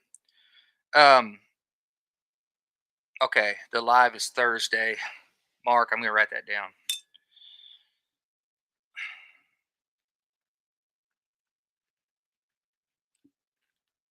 If I remember, I'll share that on my community. What was I saying? Okay. As a video creator, um, your job is to tell the story the best way that you can. You know what I mean? And the one suggestion that I have is the more camera angles you have, the better your story is going to be. And the more shots that you have, the better your story is going to be. But not just long, ran out, long shots with not moving the camera. Okay, think about like how movies are made. Okay, movies are not just like camera here with like all kinds of stuff happening for long, big, drawn out things. It's never like that. TV shows are not the same. If you don't believe me, watch a TV show, and whenever there's a cut on a TV show, let's say you're watching Yellowstone. Okay, when it when it cuts to John standing there talking to Beth, and they're showing his face, count how many seconds they show that part before it cuts. Okay, that's the kind of stuff that I do whenever I watch TV. Is I watch how shows are made, I watch how movies are made, I count the cuts, I count how not I don't count the cuts in the movie, but I count how long they are. And then I watch hard cuts. A hard cut is going to be when you're just doing something kind of normal, and then it just like cuts, boom, right there, and it goes to something completely different. That's a hard cut, and generally a hard cut is accompanied by a whole new music. Okay, generally some kind of a beat drop. Okay, so those are just the things that I do whenever I'm watching TV, and I just kind of try to pay attention to the shots. If it's a dialogue shot, let's say we're doing a shot between John and Beth on Yellowstone, how are they going to show that? Generally, they're going to show John's face, maybe quarter turn. It's gonna cut from there. It's gonna do an over the shoulder shot of John. It's gonna show Beth face full on. Then it's gonna cut to a wide angle from the side, showing John and Beth standing on the front porch, with the stone and everything. It's gonna show them both in the same frame together. Okay, and that's because, and this is what I do on my channel, and whenever I'm shooting, is I always think in threes. Okay, so if I'm doing a certain shot, a lot of times I'm going to film three different ways. So I'm going to film wide. Okay, stand back, just get the full, get the whole tiny house, get me climbing up the ladder and everything. But then I'll film like a mid shot, which is going to be a little bit tighter. And then depending on what I'm going to do, or depending on what I'm doing, I'm going to go real tight. So if I'm let's say I'm screwing a board or nailing a board on, okay, I might show a wide angle where I'm getting my nail gun and I'm climbing up the ladder or whatever, or I'm grabbing the board, and then it might go a little bit tighter. And then the third thing is going to be a close up of the nail gun nailing the board. Okay, that's how I shoot my videos. So a lot of the scenes, I move the camera two, three, sometimes even four times for that one specific scene. Okay.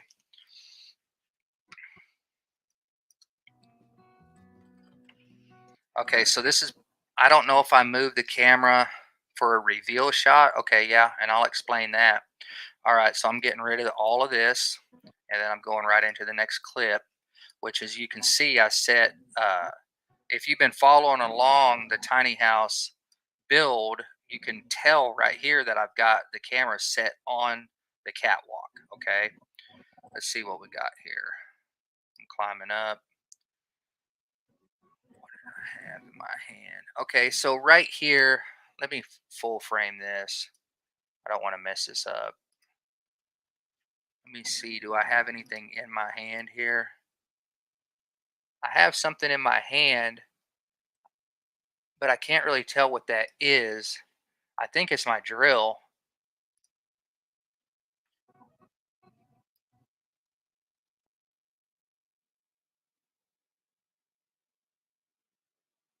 It's a saw, I think. Okay, but I'm not really sure. I can't really see it.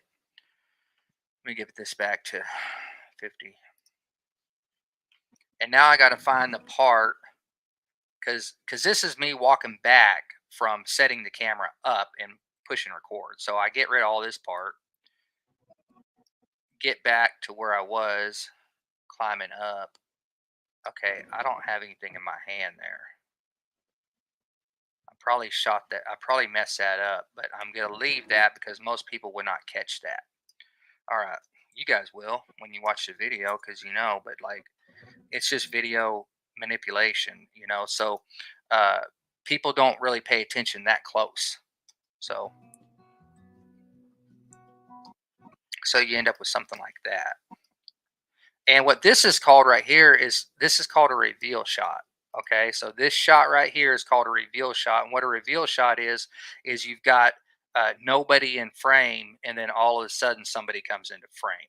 Okay, but it also only works if you're changing the camera angle. So I do this all the time. It's just called a reveal shot.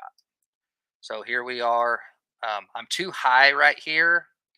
On the edit, as you can see, I want to cut right here where my hand is moving that metal, because you're going to get some audio from that, and that's where I like to make my cuts. So as you can tell, my hands are about at the top of the ladder. Okay, this is very intentional and very specific on my editing.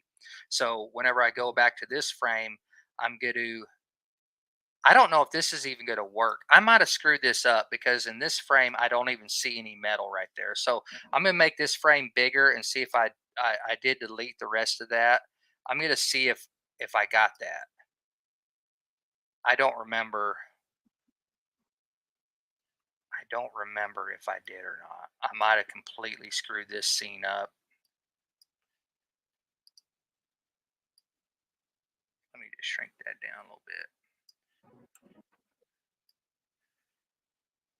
See what else I got. Okay, somehow I screwed that up. So what I'm going to do here, how I screwed that up was in the frame before, there was no metal. And then in the next frame, there was metal. There was my hand touching the metal and all that kind of stuff. So I'm not putting those two together at all. So what I'll do is I'll just cut from here. Obviously, you can see I might bring this in a little bit. Obviously, you can see that I'm throwing it up onto the tiny house. So I'm going to leave that part that kind of tells the story of me putting it up on the scaffolding. As you can see in this clip, there's no insulation board. Okay, so this does not make sense at all. I'm not even going to use that clip. I'll just delete it. And then I'll hard cut from there and just go straight into doing something completely different. Okay, I do this stuff all the time because I mess up all the time whenever whenever I'm shooting. I try to be as specific as I can. Use whenever I'm shooting specific intent on every shot, but a lot of times I mess them up. Okay, so this is starting to make more sense now. Check this out. So I've got the installation board, I'm throwing it up. And then to tell the story properly, um, look here, I'm throwing the installation board up on top of the dormer. So see, that makes a lot of sense right there. And that's what my cut's going to be. Check it out.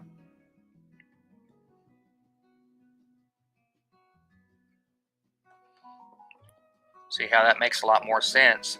Okay, and then I'm cutting, like I said, I cut on action and I cut on sound. So as you can see in my timeline here, this my audio track right here is really high, so that's a lot of noise, and I'm going to cut right there, right after that. And then let's kind of see what else I'm doing up here. Probably not much. Probably just going to get down. I got to get tools and things like that. I'm lining it up, and we don't really care about that. So,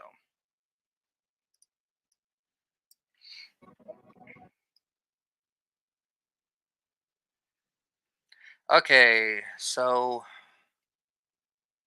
let's see, what am I doing? I threw metal up on there.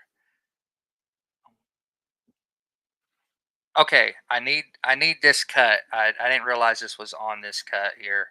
See this cut with me putting the metal up? I need that. So I'm gonna get this right right about there and bring that in.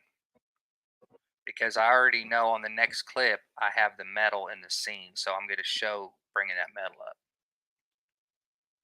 Put that right there. And we've got some good audio from that. So I'm gonna play this back, kind of show you guys how this turns out.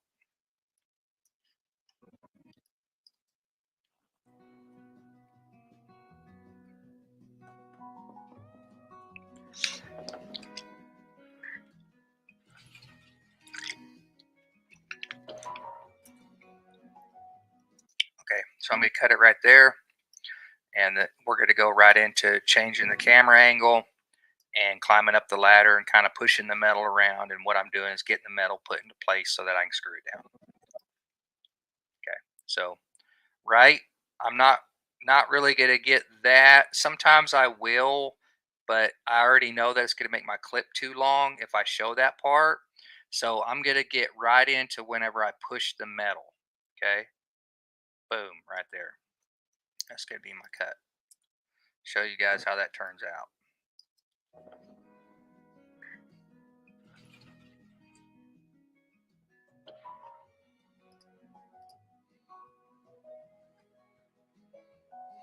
Okay, that's it. You're your brain already knows that I'm adjusting the metal, kind of getting it ready to screw down. You can see I got a drill in my hand, stuff like that. So not going to show a lot of stuff that your brain already knows what I'm doing. As you can see so far in my clips, as I move along, I'm 5 minutes into this video, and you can tell on my clips here what clips are the longest. I'm not going to count a talking point. That doesn't count. My normal in the middle of the video clips, the longest clip is right here, and that clip is 10 seconds long, which means I broke my editing rule. So I'm going to go back and fix that. All right, this is me picking up metal and bringing it over to the table.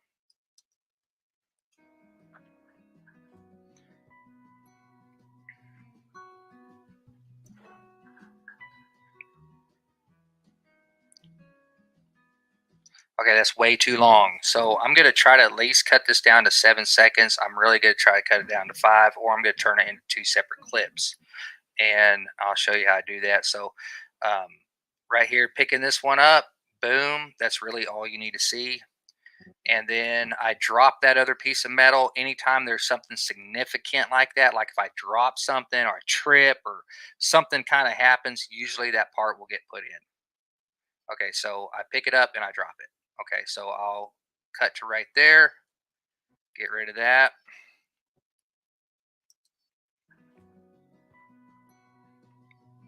Drop it. You already know that I'm turning around. You already know I'm picking it back up, so I'm not going to show that part. I might show it from right there, and let's see how that looks. Okay, that's good, and I'm going to cut right there. So basically, I took a 10-second clip, and I turned it into 3 clips. One's 1 second long, the next one's 2 seconds long, and the next one's 2 seconds long. So we got 5 seconds. I took a 10-second clip, and I turned it into 3 clips that equals 5 seconds. So this is stuff I do all the time. And whenever I'm editing, a lot of times I'll go back like I just now did to show you guys, and I'll look for any clips that look too long, and then I'll figure out how to cut them down to where it still tells the story. Okay, you don't want to not tell the story. You just want to cut your clips down where the story is still being told, but it's being told in shorter clips. Okay, so something else that I could do too to change this up. This is all shot on static camera on a tripod. It's all the same shot, right? So what I can do to change this up is to transform the middle clip, since I do have a 3-clip run, is transform that and pull that in. Okay, pull that in a little bit. I want my full body in the frame. All right, so I'm gonna pull it in like this. This is one advantage of shooting with the DSLR, good camera, is you can pull that clip in and crop it, and it's still gonna look good. You know what I'm saying? You're not gonna lose a lot of pixels or anything like that. So let's see how this looks whenever I do this. And if this doesn't look good, I'll just reset that back to how we were. No big deal. No harm, no foul. See that? Boom. Okay, and then right here, we have a lot of dead space. Okay, you see from, I'm just in the left third right here. So we got all this dead space over here. We got like highlights. It's all blown out pretty much on the exposure. I'm going to probably fix this. I wouldn't always fix it, but sometimes I will. So I'm going to pull that in, and I'm going to move this over like so. Okay. Now this is going to be close to, the transformation is close to that. It's too close, so it looks glitchy. Okay, let me show you what I'm talking about. Watch the second and third in between. See how that's glitchy? I already knew it was going to look like that. So what I'm going to do on this is I could flip this around, and let's see if that looks any better. I do this all the time too. Let's be done with that. Didn't mean to do that. And let's flip it. All right. Let's flip it, and then let's pull it over to here. And then let's adjust the color a little bit to get rid of that blown out spot. Just a little bit. I'm just going to get that exposure and turn it down slightly. Okay. And then let's click done and let's see if it makes sense. And it might not make sense, and I'll put it back how it was.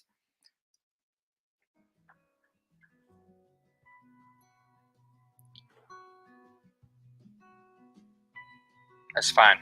I'm going to leave it right there.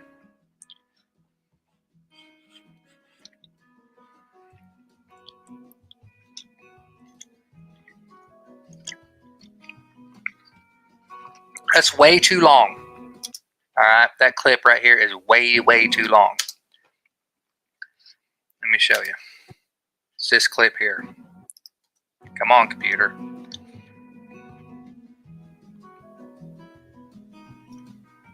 Okay, so there's a time where I got this caulking gun and it doesn't even really look like anything's happening. Like I'm not moving really that much. So from the beginning of the clip right here to any major movement, which is right there, I'm going to totally cut that part out. Now I've got a lot shorter clip.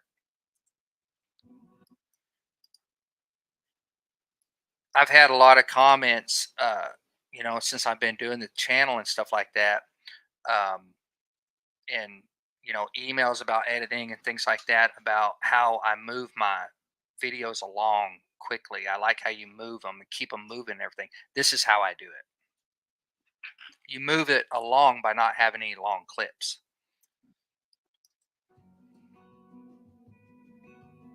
Okay, that's long enough. You don't need to see me sitting there with the caulking gun for, you know, 10 minutes. You know what I'm doing.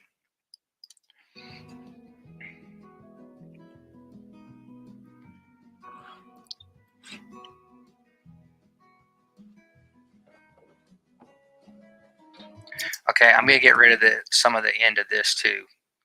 I don't really have to fully walk out of frame for you to get the gist. So what I'm going to do is I'm going to cut on the turn.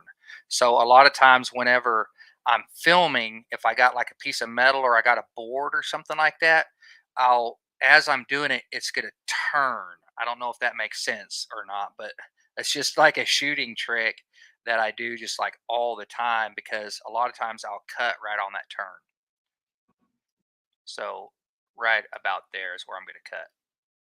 And I just shrunk that down to 2 seconds, which I like.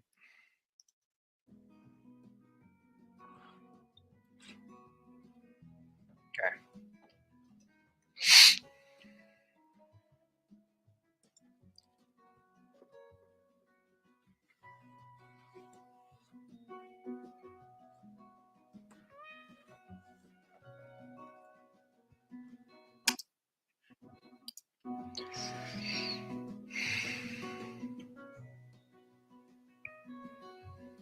This clip's too long. Okay, how long is this clip? Wow. Okay, we're a little bit over 7 seconds. We're 7.11. So I'm breaking my rule a little bit. So what I'm going to do here, you don't really have to see this part. We're just going to kind of get the turn. Okay, there's the turn. So I'm going to cut right there. Keep a little bit of that audio. If you see right down here at the bottom, I got that little bit of audio. I'm going to keep that. And then we're going to cut right there. Okay. You know what I'm doing. And that went from 7.11 down to 3.03. So I got rid of over half of that clip. And it still tells the story exactly how it was doing before, right? I mean, it still looks just as good. So what I'm going to do right here, if you can see in the bottom of my timeline on my audio right here, you see these right there. You see 5 of these. That's the audio, right? So I'm going to cut this right before that audio, because I do not need from that audio to there to tell this story. So boom, there it is. And then I'm gonna bring this in. So as I'm going, I'm laying these clips in the best way that I can in the moment, but then I always go back, and if some of them are longer, I'll readjust. I always do this. What I'm showing you right now is exactly how I normally do it.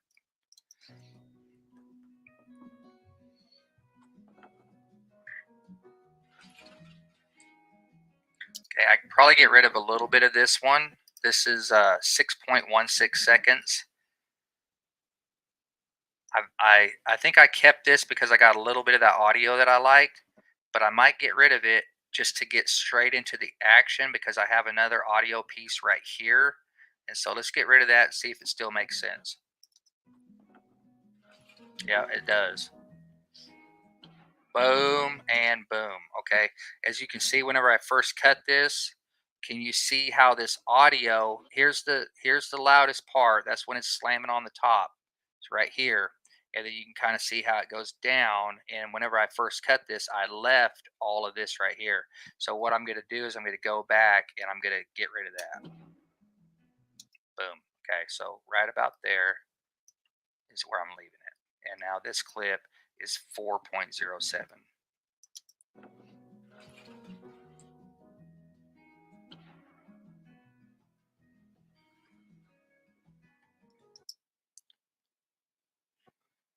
Okay, this clip is 5.14. I'm going to try to make that shorter. Okay, I can cut it right there. I'm sliding the metal into place. That's all you really need to know.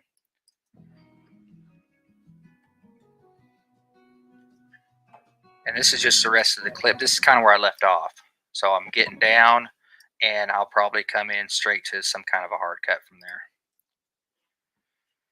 All right, what clip am I on? Right here, all my clips, it'll say the clip right there is 338. So I know that I'm going to be on 339, which is right here.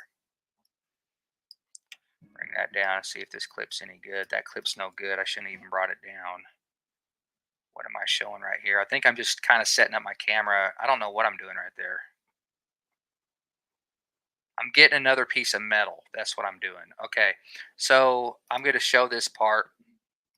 I'm just going and getting the second piece basically.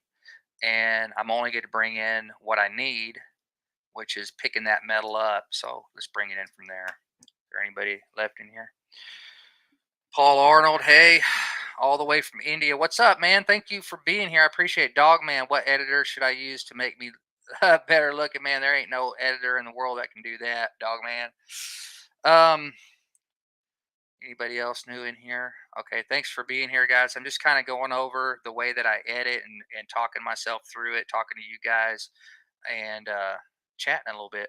If anybody wants to jump in the studio with me, click on the link. It's at the top. And jump in here and you'll be in the studio with me. I've already been on over 2 hours. All right, where were we? All right, so I'm putting the first piece of metal up. I'm just kind of getting it in place, and then we're completely changing the camera angle after this. I set it up on the catwalk, aiming down towards the metal on the ground, and I'm cutting straight to me picking up another piece of metal. Obviously, I already know I'm going to be bringing the piece of metal up. I'm going to be throwing that piece on. Now I got 2 pieces of metal up, and then it's going to cut straight into me screwing the metal down. So that's kind of where we're at.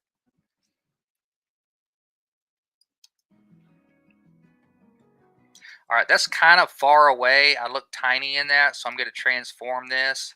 But I'm going to cut it first. And the reason why I'm going to cut it first is because this is a long clip and I don't need all this. And if I try to transform this entire clip, it's going to sit here and have to render forever. So I don't transform until I actually cut the clip and make that clip smaller. Then my computer only has to render that small clip instead of trying to render that long clip, if that makes sense. And I'm sure it's probably, I don't know if it's the same in Adobe, but it might be the same way in other editing programs too as well. So we're bringing that in. Oh, I'm getting 2 pieces. Okay, so since I'm getting 2 pieces, I'm not going to show me really picking up the first piece. I'm going to automatically show me putting the first piece on top of the second piece. Okay, you don't really have to see me picking that first one up. Just like that. And then I'm picking them up, and we're going to cut there, and I'm going to transform this to pull it in tighter because it just looks like super far away. And then I'll try to get me kind of centered right there. You guys see, I don't know if you can see on here. You might not be able to see, but it's already disappeared. I was going to show you the rendering. Okay, so that's better. And then it's going to cut. And then I'm going to wait until I'm a little bit closer right there. So we went back to wide view. Right here, I'm tighter, right? Same clip. And then here, I'm going wider right as I'm walking by, and you know I'm walking to the ladder. I don't really like that. It's kind of glitchy right here. So I don't know if I'm going to show this second clip. That's not too bad. I'm going to leave it for now, just to see. Okay, next clip is I'm bringing the metal up. I already knew that. So we're going to get right into that.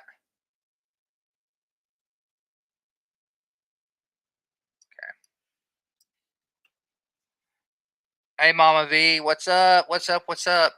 Mama V, I'm on Final Cut Pro. I'm a Mac guy, and this is Mac's, you know, upgraded from iMovie. It's, you have to buy this program. It's called Final Cut Pro.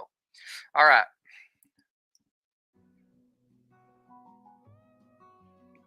Okay, so right here, I kind of stall out, as you can see. And you're like, oh, what's going on right there? So I'm not going to show that part. I'm going to get right into the movement, which is right there.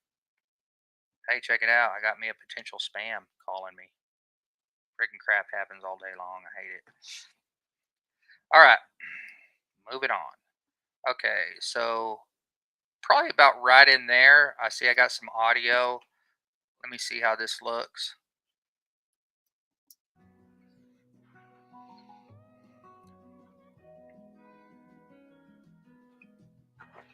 That's perfect. I'm going to cut right after this audio right here. Okay. Probably right about there. And then let me just check the rest of the clip. I'm climbing up, yada, yada, yada. Let me go look at the next clip and kind of see what I have. Oh, that clip sucks. I don't even need that clip. And then I'm moving it. It is really hard for me to film. You guys know I film everything by myself, man. It is hard to film the up high stuff. Real hard, because I have to set my camera up there. I got to switch tripods. I got to use the Joby, and I'm trying to wrap my Joby like around rafters and purlins and things like that, and it's all angly. And I hate the roofing part because I suck at shooting it by myself. All right, let's see. I'm probably going to get a little bit of me climbing up.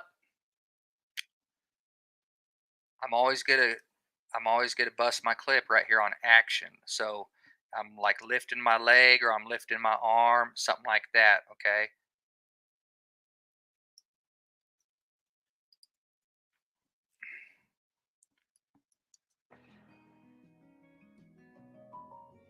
Okay, and one step is enough to tell the story of me climbing the ladder. You don't need to see much more than that. And let me see if there's anything else significant, which it looks like just from the audio there is, and it's just me moving the metal, but you can't hardly see it because it's so far at the top of the frame. So I'm probably not going to show that. This clip sucks. I'm just deleting that clip, so it's not even in here. 0342. Okay. That's the one I just got done doing. And this is pretty much where I'm at right here. Does anybody want to jump in the studio? Click on the link. That hiking guy. What's up? What's up, man? Hey, I'm just sitting here editing the video that I'm going to post tonight. So you guys are here right now. You can kind of see some of that process. And what I'm doing, I'm just walking and talking through the process of me editing. I'm glad you're here, man. And what's up? All right. Let's see here. A lot of times you guys will notice in my videos, a lot of times I do a editing trick and a shooting trick where I walk in front of the camera. You guys probably see me do that quite a bit. And what that is, it kind of works the same way as a transition, or not a yes, a transition. Instead of using built-in transitions on my computer, I hardly ever use those. I only use two. I use cross dissolve. Sometimes I used to use it a lot, but the more I got better at shooting, the less I use it. And I will use fade to color, so or flash. And I don't really use those very often. I always use a fade to color with black screen at the end of my videos. Like whenever I'm like, thanks for watching, peace, you'll see it kind of fade out to black, and then it goes into a black generator. I do use that, but most all of my transitions that I have in my videos, I make in camera. And so this is just things that I've developed over the time of me shooting. And one of the tricks that I do, and I am going to talk about stuff like this on the new channel and explain how I do all this stuff, but since you guys are here right now, and I'm kind of at that part, which what let me first explain what a transition is. A transition is something to move you from one scene to the next if you don't want to use a hard cut. Okay, so a lot of people just want to jump on here and get these transitions. As you can see, here's a cross dissolve. Okay, you can see how this looks. A lot of people are just going to do that. Okay, that's the easy way to do it. Here's a fade to color. This is the other one that I use quite a bit. I use this one at the end of the piece whenever I'm saying goodbye. Okay, but this is my built-in transition that I shoot while I'm out there, and it's super easy. All I do is walk in front of the camera. That's all I do. But that little tiny bit of walking in front of the camera gives you like that little bit of that flash, and that moves you to another scene. And when you move the camera, a lot of times it helps the video to have some kind of a transition um, in between to move you to the next scene. So I do all of that stuff in camera by doing like little camera movements or walking in front of the camera or just something. You guys, if you just watch the video and kind of study the clips, you'll see me do this stuff all the time. Okay, so like right there, that's the in camera transition that I do right here. So I'm going to cut about right there on my leg. Okay, and then I'm going to cut right about there. And the reason why I'm going to cut there is because it takes up most of the frame. And if I wanted to expand on that, I could pull that in like that, but that's way too big. I don't like that, but you could. Okay, so I'm going to leave it right there. And then in that this is just my transition. Okay, so the next scene is going to be a completely different angle. Okay, so now we're moving into a different angle. Let's see if any of this is any good. That's me climbing up, but what am I doing? I'm just kind of looking and moving metal around. This is super boring. So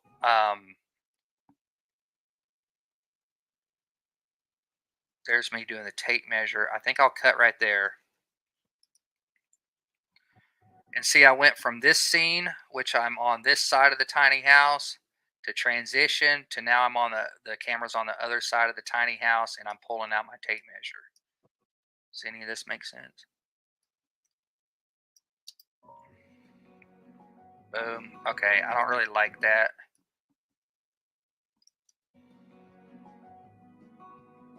I don't really like that much right there. So I'm probably going to go back to climbing the ladder.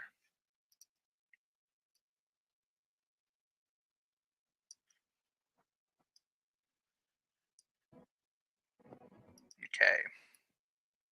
Which this is just called a reveal shot. I explained this a little bit earlier. So reveal shot is, you're just seeing the ladder, you're seeing the tiny house, and then all of a sudden my head comes into frame. Okay, that's a reveal shot. Hollywood uses this shot all the time. Movies, TV shows. It's real simple.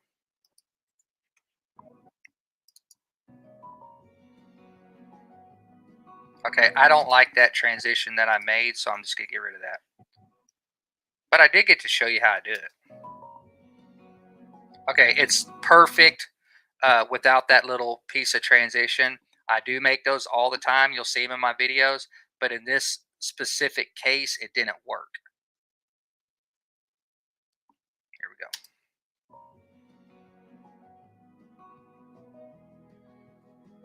Okay, now I'll cut right about there when I put my hand on the tube or the roof rafter. And then I'll probably cut to the action of me pulling the tape out, which is right there. You don't really need to see the in-between stuff.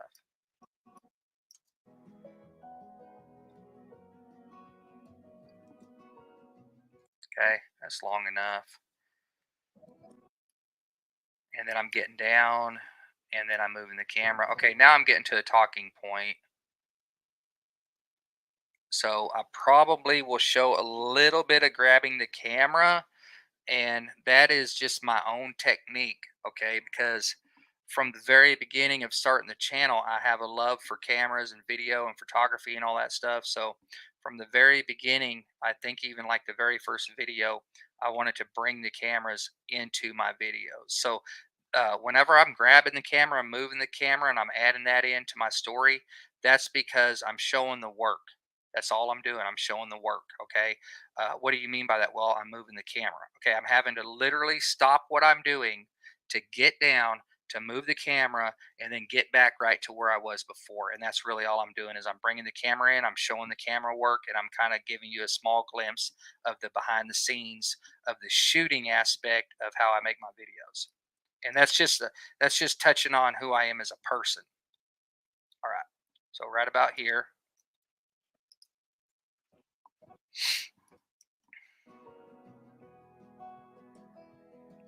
Okay, and anywhere in here I can cut before I start talking. Maybe I don't even talk. Maybe I just show moving the camera. I don't know. But we're going to get to it. And you can see here that I have a built-in lens flare with the sun. Okay, you see this right here? That would be like a built-in transition. Okay, instead of adding some kind of a lens flare or a flash or something like that, I'll probably cut right here. Because like I said, that's just kind of me doing a built-in transition, is showing that sun. And getting to my talking point, just bring this whole thing down. I don't have any idea what I'm saying, so just deal with this for a second.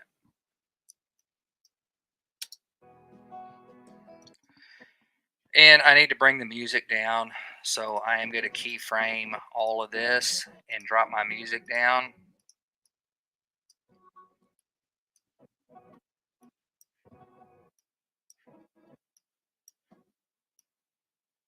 Okay, that's good enough for right now. Just so I will tweak this audio, how I bring it down and expand it and all that stuff. I'll tweak that later, but for right now, I'm just bringing it down so that I can hear the talking point.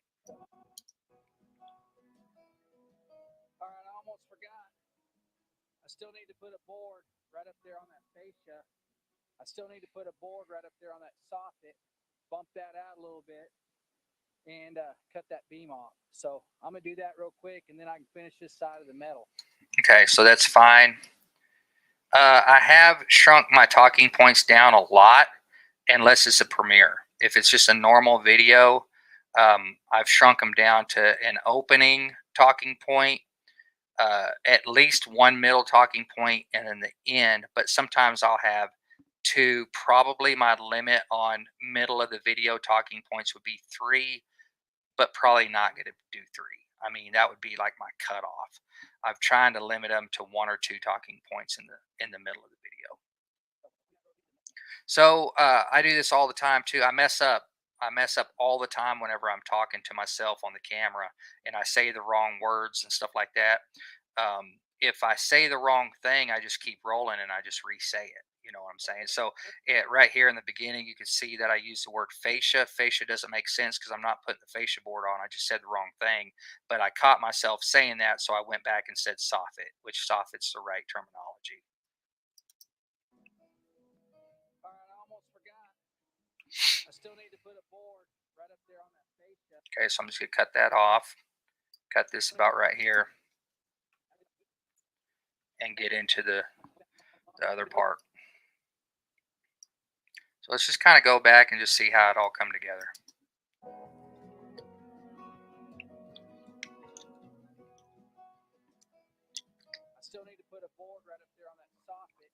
bump that out a little bit, and cut that beam off. So I'm going to do that real quick, and then I can finish this side of the metal. Okay, that's fine. And then I'm going to cut right at the end of that. Something else I might do is take this middle part out. You can see that right there. I'm going to play this back. If that's too long of a pause, I'm going to cut that out. Bump that out a little bit, and cut that beam off. So that's borderline. And then I can finish this side of the metal. For me, that's borderline on the length. Like, I'm going to leave it because I do like a little bit of pausing, you know, but not too long. If it's too long, I'm going to cut it out. But that's borderline, and it's fine, so I'm going to leave it. Now we're changing camera angles. I'm on the other side of the scaffolding. What am I doing here? Okay, so I'm just putting a board up there. This is a nailer board for my soffit. So we've got kind of a climbing up on the ladder, my nail gun. I'm bringing the board up, but you can kind of see I don't really know what I'm doing. I'm trying to find a place to put my. Let me fit this so you can see it better. I don't really know what to do with my nail gun. My nail gun is pretty heavy, so I'm dealing with my nail gun in one hand, the board in the other, and I'm trying to figure out how to maneuver. I'm also, 15 feet off the ground, standing on top of a ladder. So I'm trying to be careful and do all this and not get hurt at the same time. Okay, so putting the nail gun up there, that's pretty much what I want to bring in.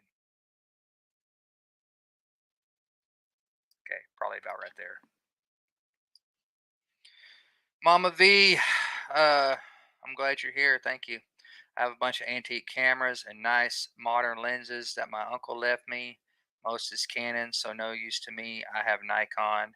You ever want to get rid of all that, Mama V, please let me know. All right, here we go. I'm gonna do that real quick, and then I can finish this side of the. I actually collect cameras, so I've got shelves thing full of old cameras. People give me cameras, all kinds of old Polaroids, really nice. I got a Polaroid land camera.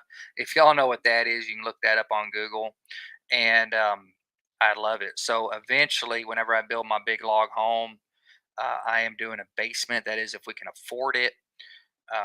Probably not even going to build it until I can afford it. I'm just going to be honest, because my dream is to have a big basement that's going to be a media room with a sound booth studio with a green screen area, and my office is going to be in there where I do all my editing, and I'll be able to do photo shoots and things like that on the green screen area. We'll also have pull down backdrops, things like that. And my dream is just to have all kinds of shelves in there full of old cameras and like cameras that I break and stuff like that. I just keep all that stuff put on the shelf, kind of like my own camera museum. You know what I'm saying? So I do collect them. Been doing that for a long time. Okay, so right there, I'm going to cut on the sound, which is right there. And then I'm going to come on over to where I'm putting up the board. There's probably a good chance I set the board back down. Let me see. No, I didn't. I nailed it right there. Okay, so got my gut hanging out. That's awesome. All right. Try not to do that. Okay, so I'm going to cut right there and then get right into putting a nail in. Okay, because I want that audio from that nail, which you can see right here in the timeline. That's the nail. That's the shooting of the nail right there. So a lot of times I edit just by looking at the audio track. Okay, so if I'm skimming through a track and it's like really long and I know what I'm doing in the track as I'm just nailing and stuff, I'll go through here and just go right to where that nail is nailing, and then I'll cut everything out in between. So I do that all the time when I'm editing, is just looking at the audio.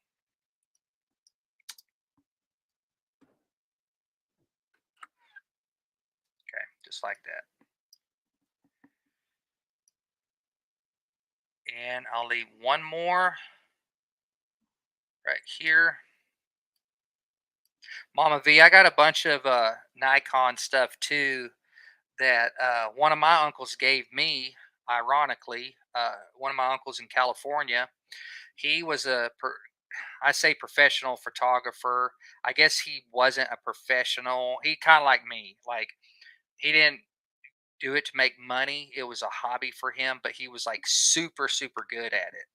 And last time I went out to California, um, he had all these cameras and everything ready for me, and they're all Nikon and they're film cameras. So, and they still work. So, one of these days, hopefully, I'm going to make a video of me going out and doing a photo shoot and shooting film. And so, I did go and buy some film, which that's going to be a thing in the past. And I don't really know real good how to do it on a big camera. Um, we all had the little Kodak film point and shoots and stuff like that. This is a big camera shooting film where you're going to have to actually use a light meter and things like that. So, not real proficient at doing that. I do know a little bit, but I do got a good buddy who's a photographer instructor, and he did say he would go out with me. So, I'm probably going to make a video of him going out with me and shooting film with that camera. And if any of the pictures turn out good, I'll probably get prints made in black and white. I did buy black and white film. So yeah, it's super cool, man. I love that stuff.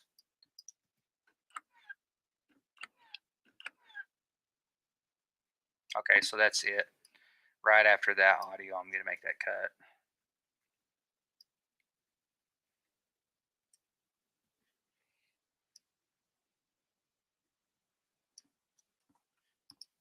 Delete that.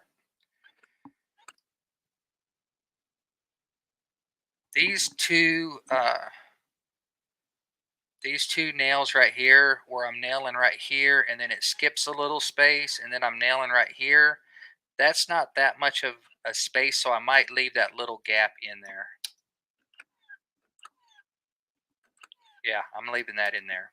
And then when I bring the nailer down is probably where I'll cut. You guys already get the gist of what I'm doing. I'm nailing the board up. I don't have to show every single nail. You know what I'm saying? And then I did a little measuring. Probably don't really have to see that. I'll just cut straight to me getting down. Okay, so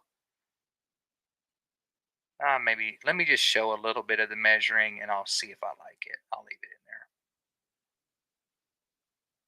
It's just so long. You can kind of see the span here of me pulling my tape measure out. I'm starting right here, and then it's just like a long drawn out thing. And then I get down. Probably not going to show it. It's also not a really good angle, camera angle.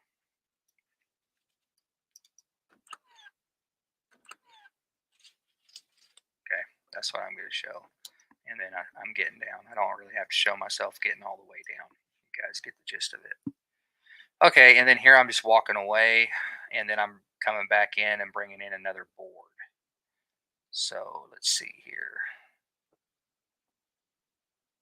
Basically, I'm cutting the soffit rafters, okay, which really are just nailers. They're not real rafters, but I am using 2x6s for that anyways. So let's see kind of what I got going here. I might cut on bringing this one in and then cut on grabbing that one, bringing it over. And basically the top one is just my template that I'm lining up on top of the bottom one to mark it because it's the same size on both sides of the dormer or both sides of the loft. So let's get over to here where I'm coming in. This is kind of a reveal shot too. Usually on a reveal shot, I'm going to cut where if there's a time in that clip where I'm kind of behind something, that's where I'll do my cut. So watch this clip right here. You can kind of see I'm behind the 2x4s of the dormer right there. You see that? So I'm going to make my cut right there. And the music's gone. So after this talking point right here, I need to keyframe and bring my music back up. Okay.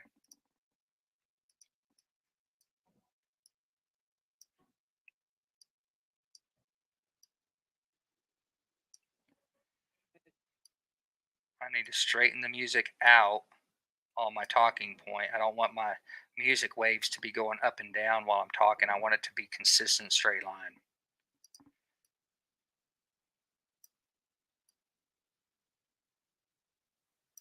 Bring this down just a little bit. Bring this down a little bit. And then right here, we're coming back into just the normal part of the video right here.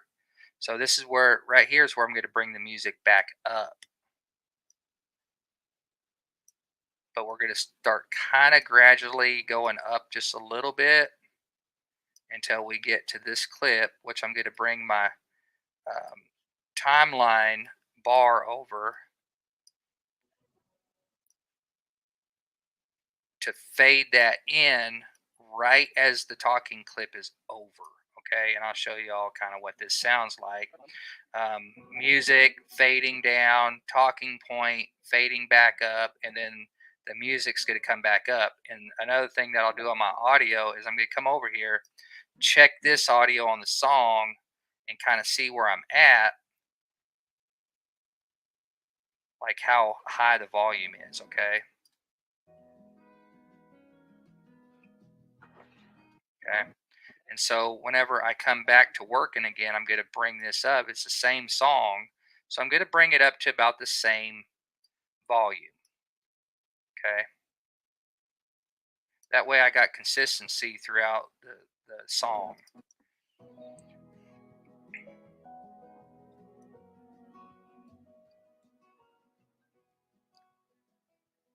I still need to put a board right up there on that soffit, bump that out a little bit, and cut that beam off. So I'm going to do that real quick, and then I can finish this side of the metal.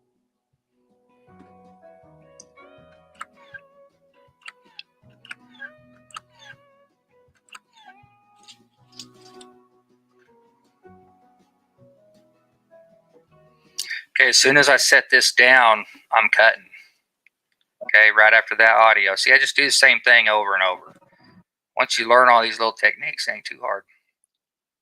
Okay, so I'm gonna cut on the turn. Remember, a lot of times I said I turn the boards, I turn the metal, I do all that stuff. I'm gonna cut on the turn because I always cut on action, and turning is a good action point to cut on. So kind of right about there.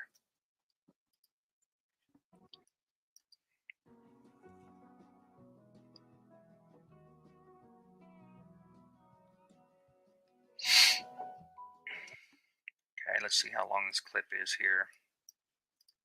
All right, that's fine. It's 4 seconds. And then I'm basically just tracing this board. It's not really that big of a deal. I'll show just a little bit of that. And then I'm going to cut the board, and then now I got 2 boards. Okay, that's good enough for right about there. Trying to find my saw, which is right behind me. Putting the other board back. Okay, I'm going to cut right there. And then I'm just going to get right into cutting the board. I'm going to show a little bit of the beginning of the cut, and then I'm going to cut straight to the end of the cut. I'm not going to show the middle part of the cut. It's too long, too monotonous.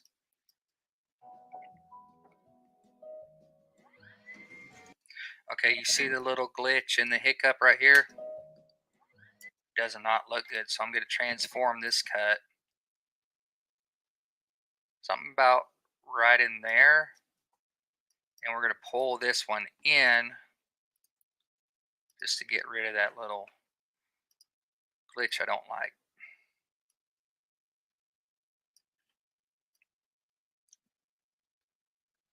Move you over to about the middle.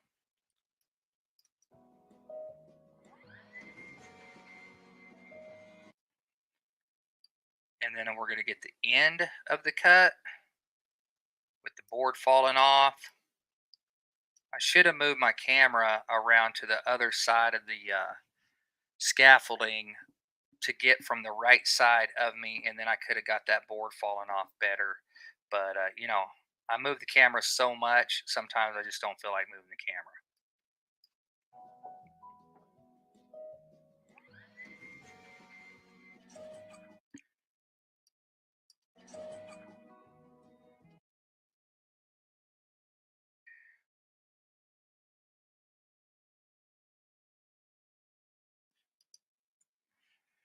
All right, next clip, 0347. We're right here, and it's going to another talking point.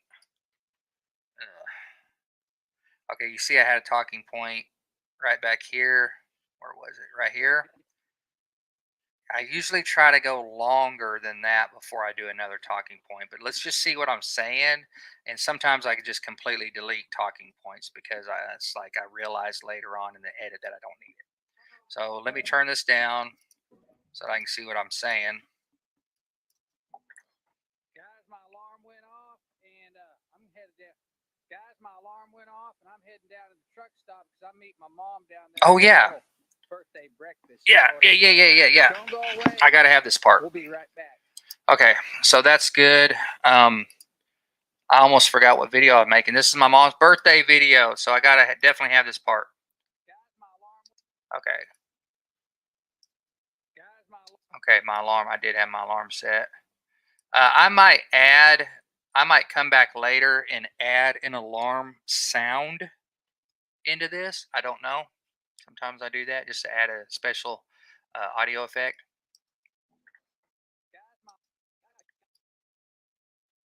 Okay, so now I know that I want this. I'm going to start adjusting my music accordingly, keyframing all this to fade in and out. And let me see where the end of this clip is. Don't go away. We'll be right back. Okay, that's probably good right there. Let me see if I said this better. Don't go. No, that's fine. Don't go away. We'll be right back. I might change that to "we'll be right back" to, let's see what I said here. Don't go away. This video is just. No, that's not good.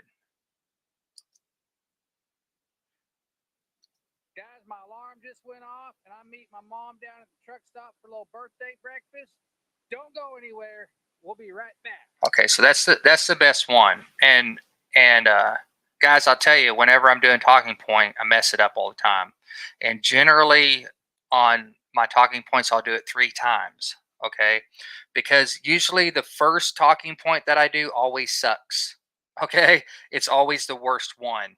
And while I'm doing the first talking point, as soon as I get done, I usually think of how I could say it better.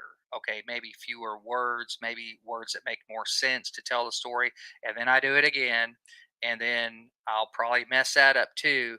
And then generally by the 3rd time, so if I'm editing, I usually always know that the best talking point is going to be at the end because it's always the best one, because why would you do another one, right? So I just try to get it better and try to say the words better as I go that makes more sense in a quicker, better way of communication. So that's what I'm doing right here is I'm just checking out my talking points and finding the best way that I said that made the most sense.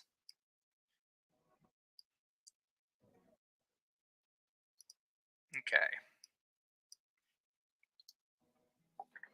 Guys, my alarm just went off, and I'm meeting my mom down at the truck stop for a little birthday breakfast. Don't go anywhere. We'll be right back. All right, so I'm cutting right there, and I know I'm going to have to bring my music back up.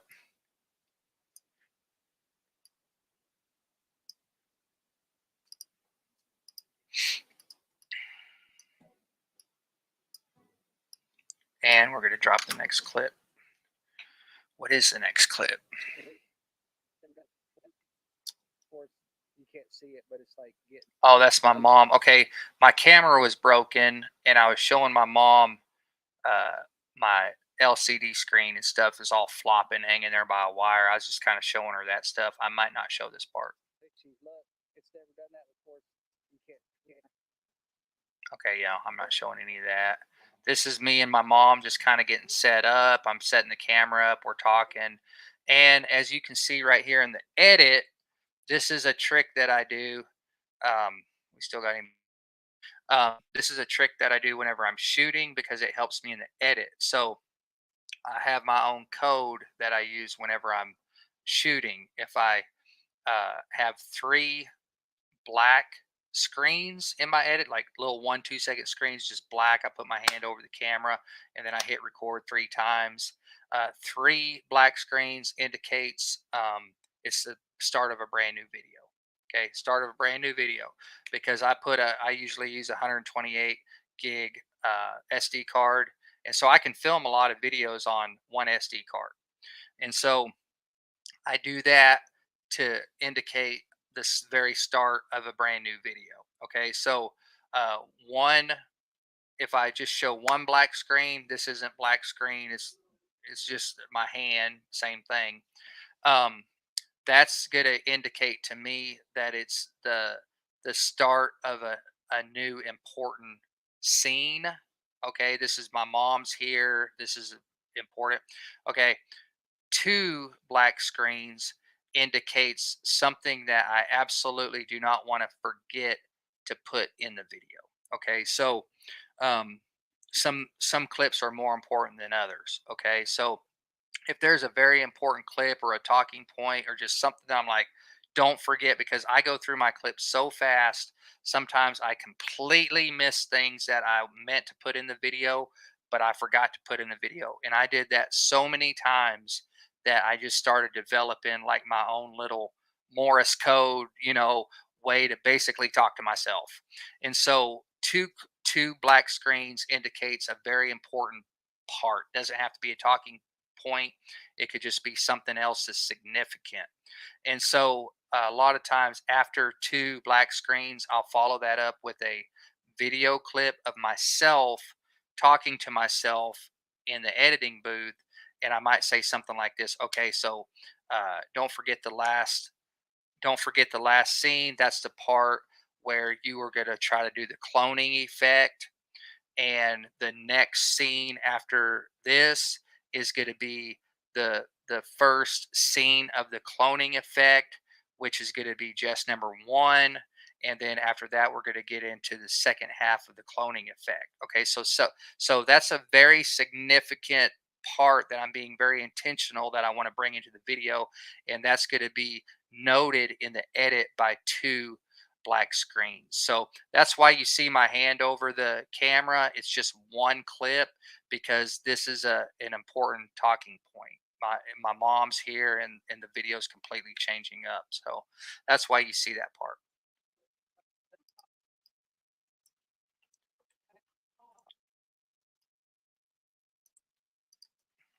We'll be right back. All right, guys, we're back, man. I need to just turn this volume all the way down because I got two talking points at the same back to back, which I usually don't ever have this. What I should have recorded instead of having two talking points back to back was I should have recorded like just some kind of a transition to bring my mom into the scene. Okay, that comes in the shooting part of it, which could have been something like filming her car pulling in, my mom getting out of the car, something like that that indicates, hey, my mom's here. You know what I'm saying? But I didn't film that. What I could do is add some other kind of transition, like a sky time lapse. Okay, a time lapse brings you from one scene to the next. That's why we put them throughout. You know what I'm saying? And I film a lot of time lapses. So I might go back and add a time lapse in between these two talking points. And I'll do that later. I'm going to work on this talking point, see how bad I sound, get the best spot, get the best parts. And as you can see, I got to go through all of this, and I need to look at all this, man. This is a 1 minute and 13-second clip that I'll probably shrink down to like 10 seconds. You know what I mean? So I'm going to have to go through all of this, find the best parts, put that together, and go from there. And guys, I really appreciate y'all being here. I've been on for 2 hours and 44 minutes. This has been awesome, but I got to get straight into this edit. I'm going to quit talking about it. And so I'm going to end this broadcast. I want to say thank you to everybody. Let me go through the chat here and see if you guys like this kind of stuff. Let me know that you like it. Like, leave me a comment on the comment of the actual video itself that I'll post to YouTube, and just let me know. I like this kind of stuff. I'll watch it sometimes, or I don't, whatever, because I'm trying to figure out if this type of content has any value to other people. And that's what the whole idea of the other channel that I'm going to be starting is all about, is bringing this type of stuff to that channel. making videos that would have value to a beginner or a new YouTuber, how to be a YouTuber, uh, how to be creative, how to find your voice, how to talk in front of a camera, how to do a certain kind of shot, how to shoot a video, how to edit a video.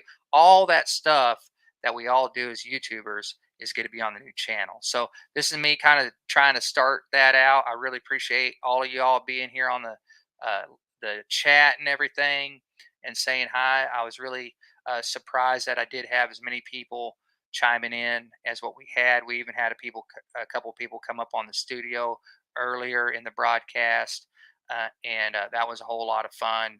And if you guys like doing this, I like doing it. I like explaining my process and stuff like that. I don't know everything, but I just like to show the stuff that I do know. So if you were here, if you went back maybe later and watched this video, I appreciate y'all watching the video, and we'll catch y'all on the next one. Peace.